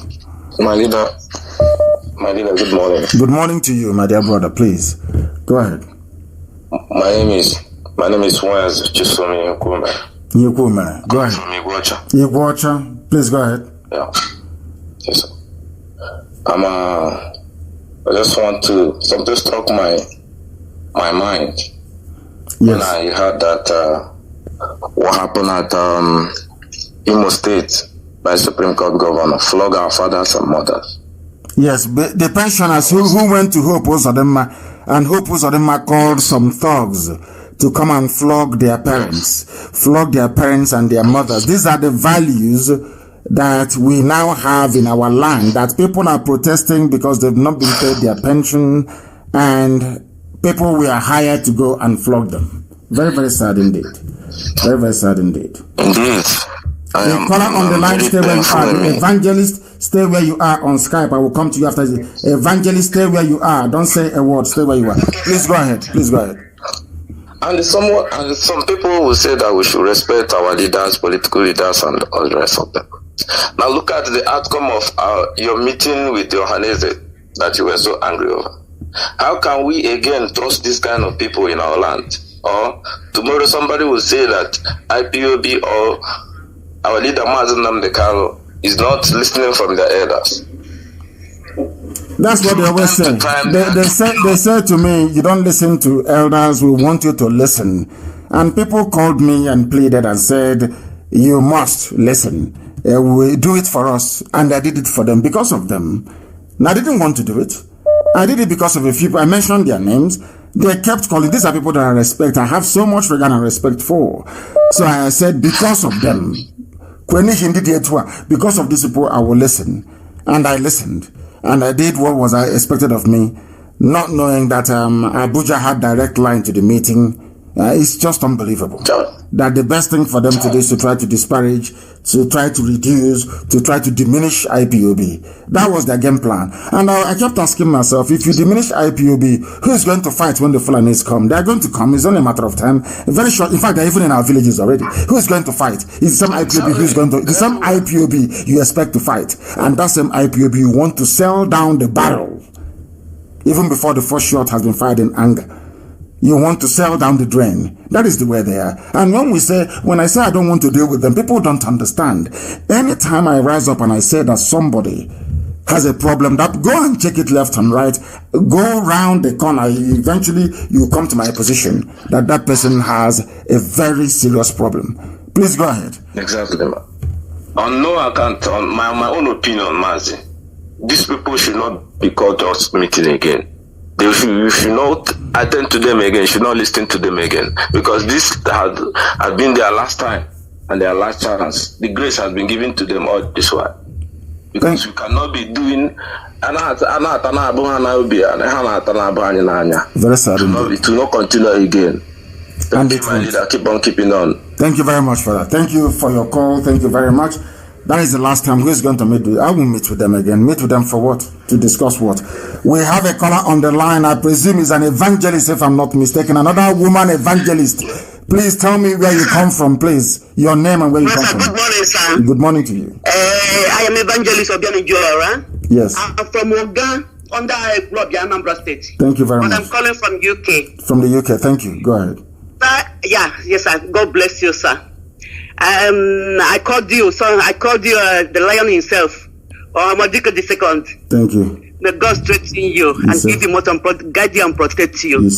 Protect your family in Jesus' name. Sir, I have 2 questions to ask, please, and one contribution. Yes. The first question I want to ask is that after what we are passing through on Fulani's hands in Biafra land, yes. When we restore Biafra, can there be any mosque in Biafra land? Yes, there will be mosques because there will be freedom of religion. People are free to worship anything they want to worship, and as long as what you're building is compliant with the town planning, The town planning division will determine if what you're building is compliant. That is number one. But number two is that nobody will make noise by 5 o'clock in the morning when people are sleeping. All that noise people make, they bring out their speakers outside and be shouting and making noise. That won't happen. There'll be no noise pollution in Biafra land. So they will look for a way to call their faithful to prayers in the morning. We're not going to stop anybody from worshiping whoever they want to worship. That is between that person and his God or her God, as the case may be. But one thing we are going to say, there will be no noise pollution in Biafra land. It will not happen. And any construction or any building will have to be compliant with what the town planning committee says. Those are, if you're coming as a Muslim into our land, you must obey our rules. The same way that if you go to USA, you obey their rules. If you go to the UK, you obey their rules. You come into Biafra land, you will obey our rules. If I can't go to Saudi Arabia and start building a monumental cathedral, like trying to replicate St. Paul's Basilica in Riyadh. I won't be allowed to do it. So in Biafra land, of course, you have your mosque, but it has to be compliant with the rules and the regulation of the planning committee. As simple as that. Okay, sir. Yes, sir. And the second one I want to ask again, I'm very sorry. The second one I want to ask again, because where I was working before at House of Fraser, right? Yes. There are some Caribbean people that was working with me then. Yes. So in that sense, they was asking me, because I remember when I was listening to Radio Biafra, so the word was saying that the question came up. So it was saying about DNA, about those people, those Caribbean people who don't, So, but my question comes that, what about those people who didn't, maybe they are just convinced they are from Biafra land, but their DNA, or maybe they don't know where they come from, any family or what. So can they still come with us? Yes, they can. Anybody in the Americas and you're black. We know there are a lot of Oduduwa people who are in Brazil and in Argentina, and I'm sure that Oduduwa Republic will absorb them back, will take them back.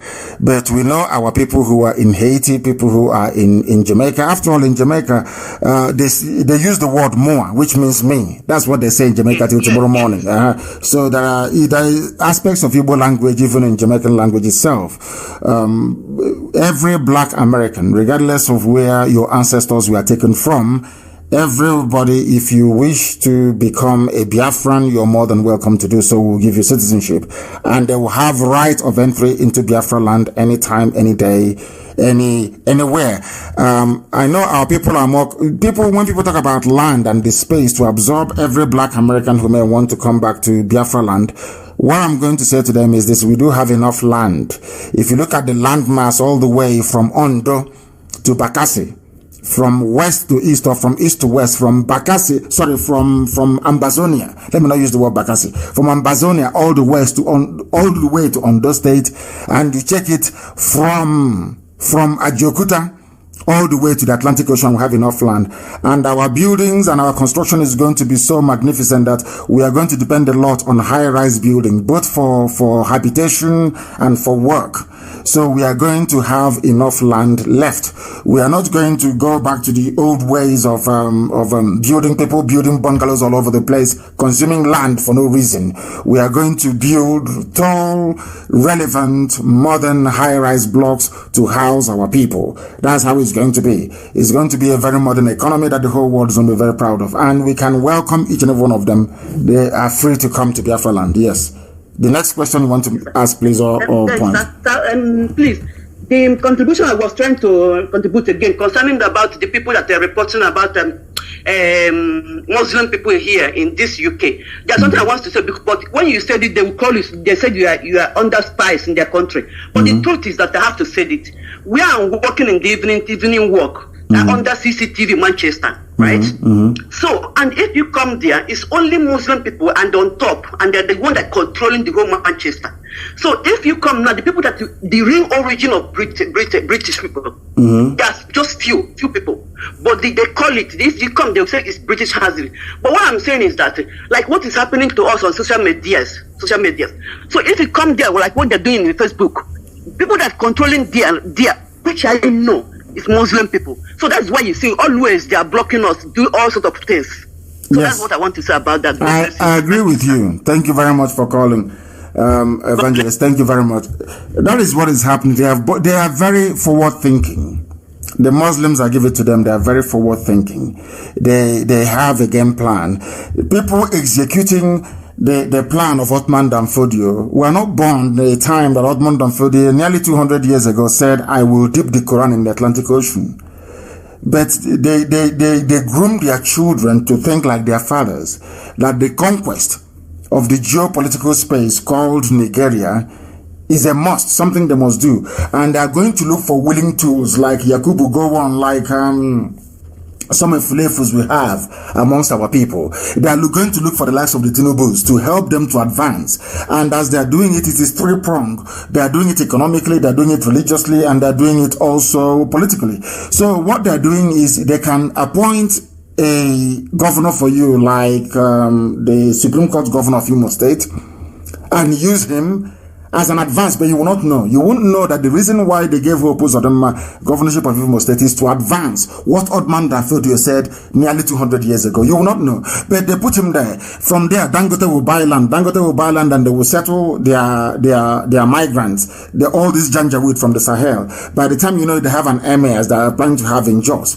By the time you know, they will keep going until they get to the sea. And that's it. And one day they will rise up. And once they rise up, Britain will say, okay, since they are there and you're all Nigerians, why don't you share everything into two? And that's the end of you as a race. So what I'm saying to saboteurs, to traitors, to all these efulefus, and to the likes of Hope Uzodinma, is that your actions today will mean, of course, we're going to kill all of them anyway. Your actions today, if we allow it to succeed, will lead to the enslavement of people in the future. This nonsense you're doing, Hausa people tried it.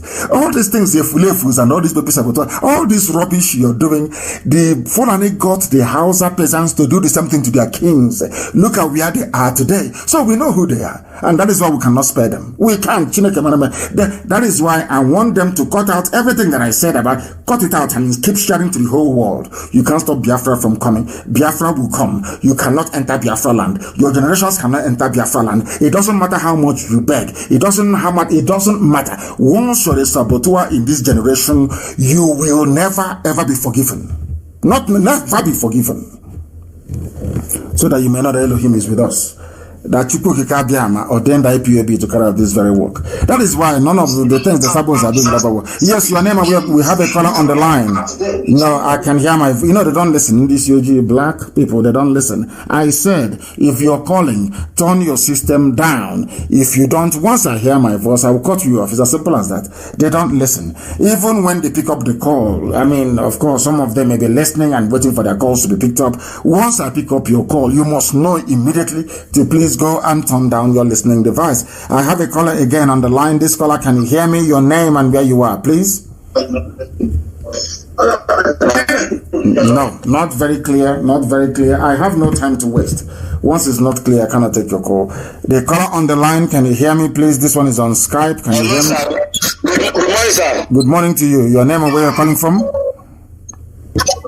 My name is Osai Kezia.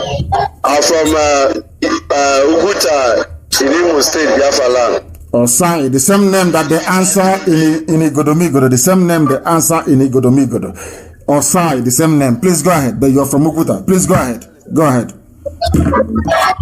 Yes, I'm a member of IPOB in Indiana Zone 1. Thank you. Sir, on 30th of May, our member was arrested in Awuda, and as I speak, they are still in Awuda prison. So I want to know what we are doing about to see their release. Do you have the name of the person? Because we don't know about this. I know about every detainee, every arrest, and we work very hard to release all of our people. People we arrested in Ahoda and are still in jail. So give me the name of this person, please, or one of them. Okay. His name is. Hello. What's his name? Hello, sir. His name is what? Oh my goodness. Why is it? Anyway, we're going to check with our other prisons to give us the names of our people. We release our people. The arrest will. Yes. Give us the name. Give me the name, please. And it's very nice. Give us the name of the person. Anyway, we've taken note. Other prisons, and we are going to go there to make sure that our people, there's going to be an audit of all the prisons in Biafra land, and we need to get our people out. That's what we do anyway. That's our job. We've been doing it very well. We went to Akwa Ibom yesterday for a court hearing, and hopefully by next week they'll be set free. We are not leaving our people behind. And don't worry, the zoo will continue to arrest, to detain, to harass. That is what the Fulani does. They want to intimidate us into submission. But my happiness is that IPOB is of a different breed. We'll continue what we are doing. It doesn't matter what they do to us. Our freedom is paramount, and that's what we are pursuing, and we're going to get it. The caller on Skype, can you hear me, please? The caller on Skype, can you hear me? No. Network, you have a network problem. It says reconnecting. Your network is not very, very strong. It is not strong at all. Please try and call us back. Please. Try and call us back. This one says here, good morning, my leader. Please, how are we going to put an end to ritual killings and diabolism in our land when Biafra is restored? There will be none. All that nonsense will be shut down. All those useless shrines will be shut down. All those garbage won't exist anymore in the new Biafra. People will be too busy anyway building Biafra, because we are going to build Biafra morning, noon, and night for 75 years. There will be construction going on in Biafra land 24 hours. You see bridges and roads, we'll build them 24. When night comes, we'll put on floodlight. We'll be building and constructing. Now, let me tell you something. We are going to have series of canals. Go and Google the meaning of a canal. Go and Google it. We are going to have a sewage system that the eyes cannot see. We are going to build underground water treatment plants. These are heavy capital infrastructure. We are going to build tram lines.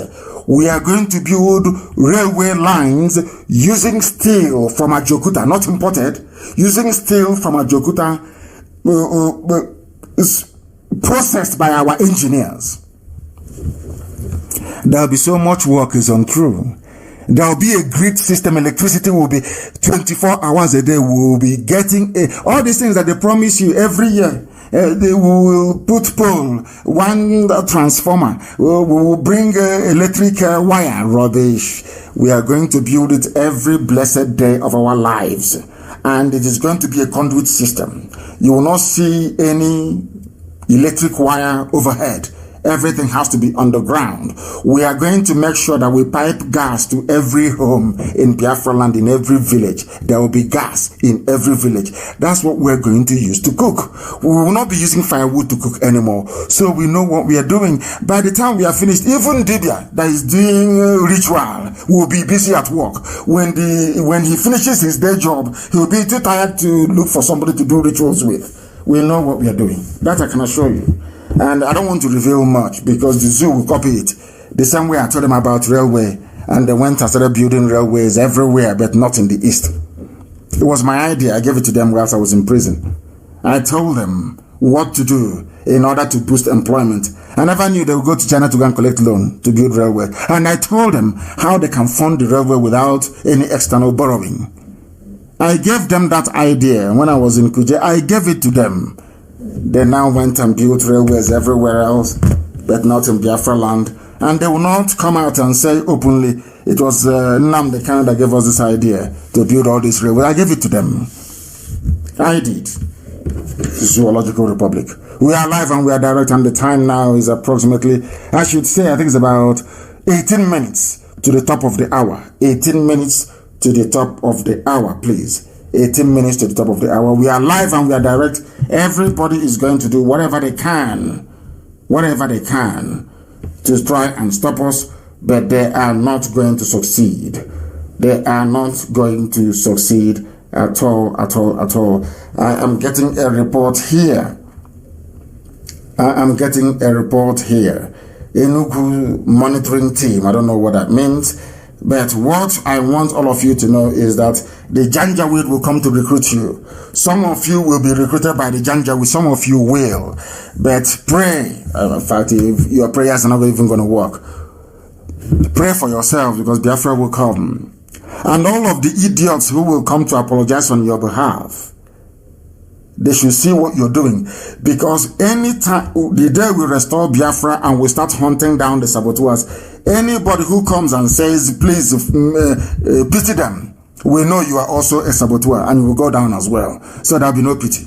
That I can assure you. And I want them to do all they can to stop us. That's what I love. That's the type of fight I love getting into. I want every sabo, all of you should cooperate as you're doing now. Do everything humanly possible to bring what we are doing down, which I know you cannot do, not in a trillion years. The zoo budget for IPOB runs into billions of dollars. We have defeated them.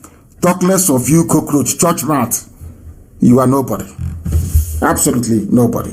We are live and we are direct. Let's take this very call. The caller on the line, can you hear me? Yes, good morning, sir. Good morning to you. Your name and where you're calling us from? Yes, my name is Osai Kezia.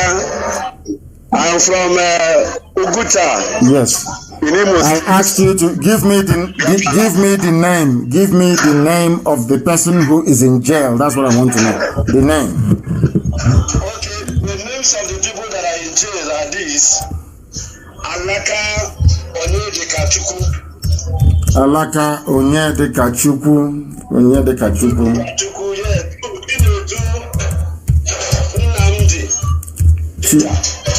Chinedu Nnamdi Peter is also in jail. Yes.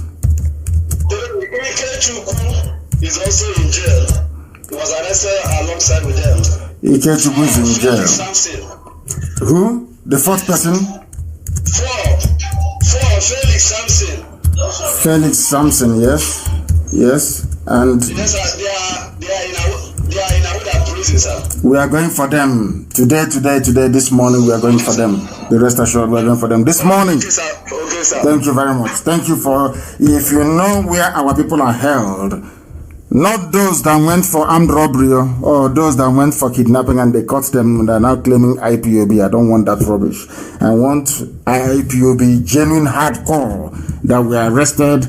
We will make sure they get released. We are heading to Ahoda prisons this morning. This very morning, we're going there to go and look for them. We don't abandon our own. Those who know the way we operate will know that we never ever abandon our own. We always get our people released. Very, very important. We are live and we are direct. 15 minutes to the top of the hour, please. I have somebody here who is writing. Somebody wants to speak on the line and they are begging that I should please call them, but they are unavailable. They said, please try and call, but they are unavailable. I will try once again to see if I can get hold of them. If I can, then of course I will be able to bring them to you. Our lines have frozen once again. They have frozen. Our lines have frozen. I don't know the reason why that is the case, but our lines right now are not, no, it's frozen. The main line itself is frozen. Very, very sad indeed. But if you do have a question you want to email across, not email, but text across to us, you are more than welcome to do so. And the number to do that, on or to do it with is +1 512 9552 on WhatsApp only, please. +1 is a US number. +1 512 955. Somebody's calling 9552807. Very, very important, please. If you want to text us, that is the number to text. Let's take this very call. The caller on the line, please. Can you hear me? This is Radio Biafra. We are live and we are direct, and the world is listening. Go ahead. Yes, my able leader, longest time. Thank you very much. This is Pastor Chris Wise. Yes, Pastor. Go ahead. We met first time at Malaysia. Yes. Yes. Thank you very much. Thank you. My leader, hi. God is wonderful. Well, I just want to appreciate God Yokika Biama himself. Yes. When you come close, you know him more. Of course. And when you exempt yourself, you wallow in abject confusions and distractions. Yes. Well, my leader, I am so much glad to get you, because I've been trying this very line for quite a decade now. But thanks to Wakaba that I've connected today after many years. Yes. I think that should be 7 years ago. Yes. 7 years ago. Yes. So I thank you. We are praying for you. Yes. Relentlessly. Yes. We are praying for our restoration. We are praying earnestly, and we have been seeing the effect of what we are doing. And I am so much overwhelmed this very morning. So, but there is this very thing that I want you to do. The Bible said that prayer without work is as good as dead, because when you pray, you watch. And at the verge of watching, what are you trying to do is to make sure that everything you prayed for, you walk it into existence. Because though we call this name as though they were, but we bring it into existence by our own words. You know, what am I trying to say right now is that things are seriously happening in the spirit, because the spiritual controls the physical. Yes. Controls the physical. So it is quite adorable anyway. So, but the area that I want us to kind of physical as a human being to look into right now is in the Biafra land, because that is the mainstream. That is where we are dragging with the enemy. Because without the problem that is in the Biafra land, by now we wouldn't have been scattered all over the world. And in this very Biafra land, where we are focusing to restore back our dignity and our identity and who we are, there are so many adversaries. There are so many adversaries that need to be that need to dealt with. Because Okabiama said that so many doors has been opened for you to lead us through, to make sure that this very struggle is being restored fully. But the adversities, they are not there to help you. They are not there to give ideas. They are not there to make headways. But they are there to oppose. They are there to oppose everything, the ideas which you, God has given to you, to make sure that this very struggle is being restored. And these people are sycophants. They are parasites. They stand in the doorway of Biafran restorations. And I know, according to the word of Tukabiama in the book of Jeremiah 16:16, said that you will fish them out, and which God has been speaking to you, Okabiama has been speaking to you, and they have been fishing out right now. Because if things that is happening right now has never happened before, and I want to thank you. I want to encourage you more to do more in the areas of the coordinating units, especially in Biafra land, starting from. Yes, hold on. I have a caller on the line, Pastor Jack. Stay where you are, and the rest of you stay where I'll come back to you after this call. Please go ahead, Pastor. Go ahead. Another pastor is on the line. Please go ahead. Go ahead. Okay, so what am I trying to say is that the area, because the Anambra is the mainstream, the head, because when the head is being struck, every other entire body will feel the pain. So I will start with, for over 2 or 3 years right now, there are so many things physically happening, which the report has been getting to you, and I know you are doing something, but those of them that are working with you need to be worked, because if a deliverer that needed not to deliver himself, but he wants to deliver so many people, I mean the coordinating unit in that very place. So we need to look into that very area to do some certain strategical reshufflement and to make sure that things come back to normal, because every one of us started from this very radio. And we started from this very radio. We come in contact and we believe and we now take an oath to make sure that this very struggle is being restored. And anybody that is using the Nigerian techniques, using the zoos, a kind of platform, using the zoos initiative to coordinate in this very struggle to frustrate members, to frustrate your ideas and your vision, has to be fished out. Because if you listen to some certain reports, you will know that a lot of things are happening. How come if things are not happening, why is it that some of the radio stations are not functioning and they will call you to give you fake information that things are working? Because if those every areas are working, I work on televisions. I work on radio, I work in so many departments in IPOB. Then, but when you check the traffic of calls that have been coming from various places, you find out that these very areas are not even, they are not in limelight. Many of them, when they called, they will tell you they are not listening to radio. The radio has been down for more than months. And they just tried the line and they got through. They don't know what the topic of the program was. And you find out that these are the system, because let me just tell you, sir, what I want to say is that if you open up a business and God help you to expand and enlarge your coast, and despite the little days of your very beginning, I don't even think that the new one you open can be established fully. Because the very old one was the head that supplies the branches that you initiated newly. So all who cannot be able to put back those radio stations in place. I believe that very radio stations, if you cannot be able to put it in place, we are doing double work. We are doing what? Double work. And my own suggestion is that any coordinator that is handling this radio stations, number one, has to be scrutinized. If they are not going to be scrutinized, they have to be removed finally and make these radio stations independent. That people will be able to monitor it, and it will be handed over to the media department to make sure that these things work normally. Finally, then my own last plea to you now is that, are you hearing me, sir? Loud and clear, so is the whole world. Please go ahead. Yes. My leader, because we met face to face, I know the spiritual anointing you carry, because nobody comes in contact with you face to face without a transformation. So what I want to plead with you now is that if you can anchor this interactive program, at least for once with HMFO, it will do a lot of things. It will go a long way. I'm saying this, I'm saying it from my own heart. If you can anchor this very program, one day with HMFO, let's see how the enemy will penetrate. And I thank you for the work you are doing.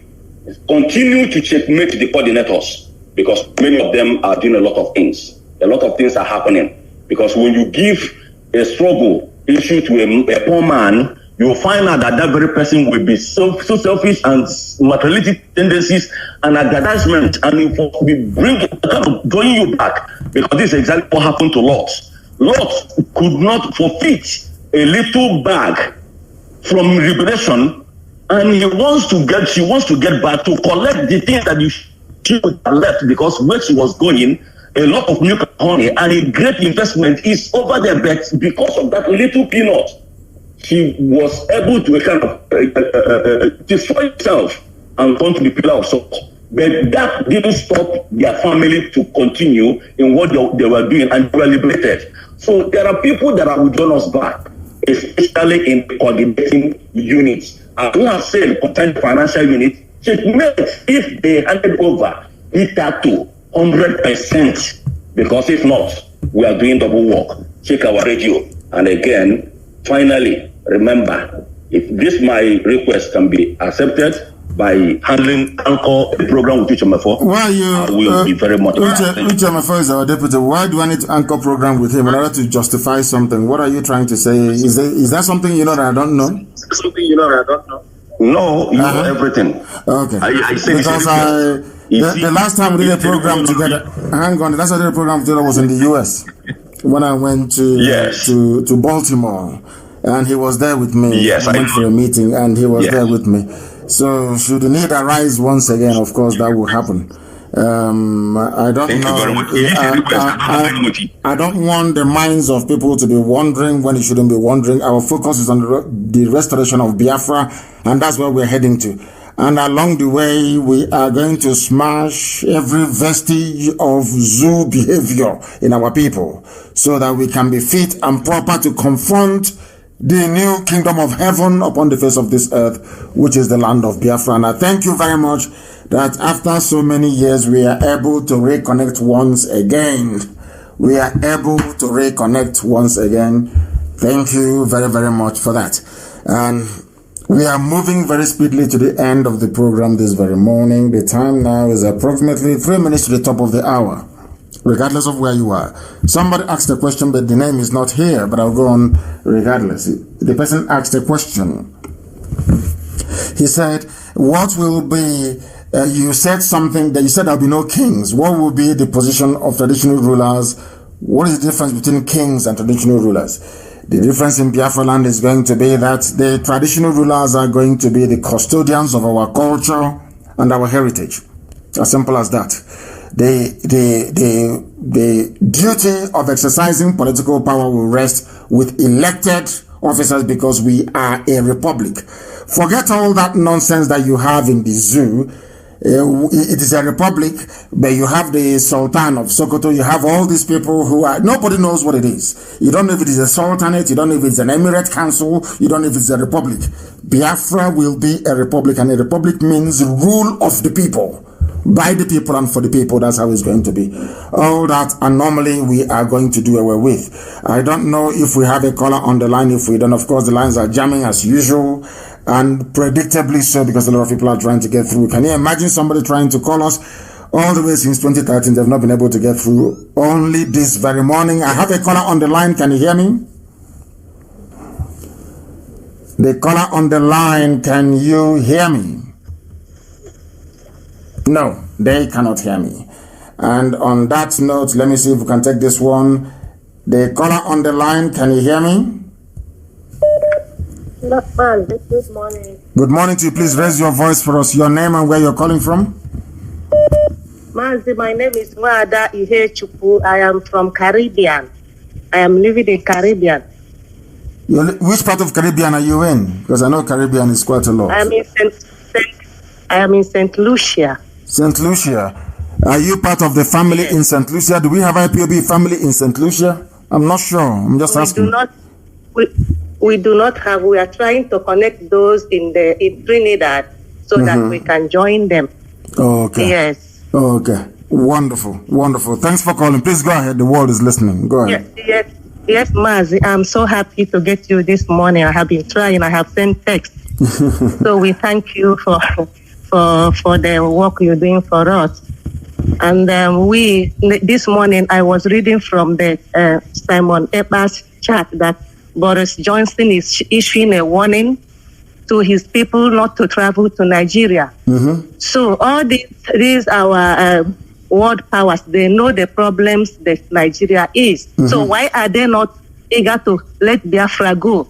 Because of what they are gaining. Because of what they are gaining. They gain free oil and free gas. And who will want to let go? That's what they are gaining. Because as in there's the same where we come from. When a place is in chaos, some people are benefiting. The cabals are benefiting. The zoo is in turmoil today, and the Fulani cabal are making so much money, stealing and looting. The same way that a zoo that is a dysfunctional zoological republic, Nigeria, is better for the criminals and the neo-colonialists in Europe and in America, is the simple truth. That is the truth. They are gaining from it. That is why they want it to be. They understand what the coming of Biafra portends for black people all around the world. They know that Biafra is freedom. They know Biafra means liberation for the black man, and they don't want it to come. And the only people that are using to try to stop it to come are the agents of darkness, the Fulani people. Agents of darkness, wherever they go to, there is darkness. That's what they're doing. So the chaos in the zoo, they enjoy it. Because one, they are stealing our resources, and secondly, Biafra will never come. The light of Africa will never be allowed to shine on the lives of those that need it most. It's as simple as that is the truth. And nobody can ever contradict this very assertion. They know it to be truthful, and they know it to be the truth, and there's nothing they can do about it. That is the truth. The zoo is in chaos because they want it. Go ahead. Are we going to get our freedom if they are behaving that way? No, but that is why that was why I called it the last miracle on this earth. I called it the last miracle for the very simple reason that despite all the machinations and the shenanigans of our enemies, Biafra must be restored because it's a divine mandate from heaven itself. And God created everything that we see around us. And God made Biafra, not Lugard. So Biafra must come. It is the promise from God. If Biafra doesn't come, then there is no God in heaven. Because that's the promise that God made, that Biafra will come. If we return to him, that he will come. And I said to him that there's a lot of things happening. He said, go and get me 100 people only. If they believe, very strongly in what I can do. Biafra will come. And unfortunately, I have not met up to 100 hardcore Biafrans. I have not. Forget all the things that you see. I have not met up to 100 people who are like me. Once we get up to that 100, Biafra will come. As simple as that. Okay, we continue to pray. We support you. Thank you very much. There are a lot of saboteurs, and others. They are working. Sabo will exist, but they will die. We will set an example with them. We will set an example with our saboteurs that the whole world will hear about it. That in time to come, history textbooks will recall what befell saboteurs in Biafra land. There will be no forgiveness. I want to encourage them to do all they can to stop Biafra from coming, which they cannot do anyway. And then once Biafra is restored, judgment shall befall them. Thank you very much for calling. Thank you very, very much for calling. And we have now, the time now is approximately 3 minutes past the top of the hour. We have come to the end of the program again. Please, if you have called us today, do not call us again next week, Friday. I beg of you. Allow new callers to please air their views and their opinions as well. Very, very important. If you have anything to say to me, you can inbox me, you can write to me, you can call me, or you can leave me a note. If it is very important, I will call you back personally. I thank all of you for listening, but I must make this very point so that the people can understand it. I have said it many years ago and allow me to repeat. Every force working to stop Biafra from being restored is working for darkness, is working for Lucifer, is working for the devil. Because some people believe, especially some of them in Britain, they believe that the coming of Biafra will herald the end of the world. That's what they think. They said that's what they have seen. So it is their job, especially the job of the UK, to make sure that Biafra is not restored. To keep silent as all the mayhem, the slaughter and the murder keeps going on until we capitulate and we surrender to Fulani Janjaweedism, and that's not going to happen. Not under my watch, not once we have IPOB all over the world. It can never ever happen. Chukwu Okike Abiama is with us, and this very battle we are winning, and winning it convincingly. The fact that you have some saboteurs and very weak-minded people around us is indicative of the fact that we are doing something exceptional, we are doing very well, and eventually we are going to prevail, not against these non-entities, but against the forces that actually matter. The neo-colonialists, those who are working for Lucifer, direct. We are working for Elohim, Chukwu Okike Abiama. We are under divine mandate to restore Biafra, and that's what we are going to do. The battle over the soul of Biafra is a battle between light and darkness. And there is a rising sun in our flag. We represent the children of light, and darkness flee when they see us. I thank you very much for listening. And do not forget what we represent, that to us, Biafra is not just a freedom fighting initiative. It is not just a project. To us, it is a religion. And here on Radio Biafra is where we worship, because Elohim, Chukwu Okike Abiama Pụrụ Ihe Niile, is our God. And from me, from here, it is good morning.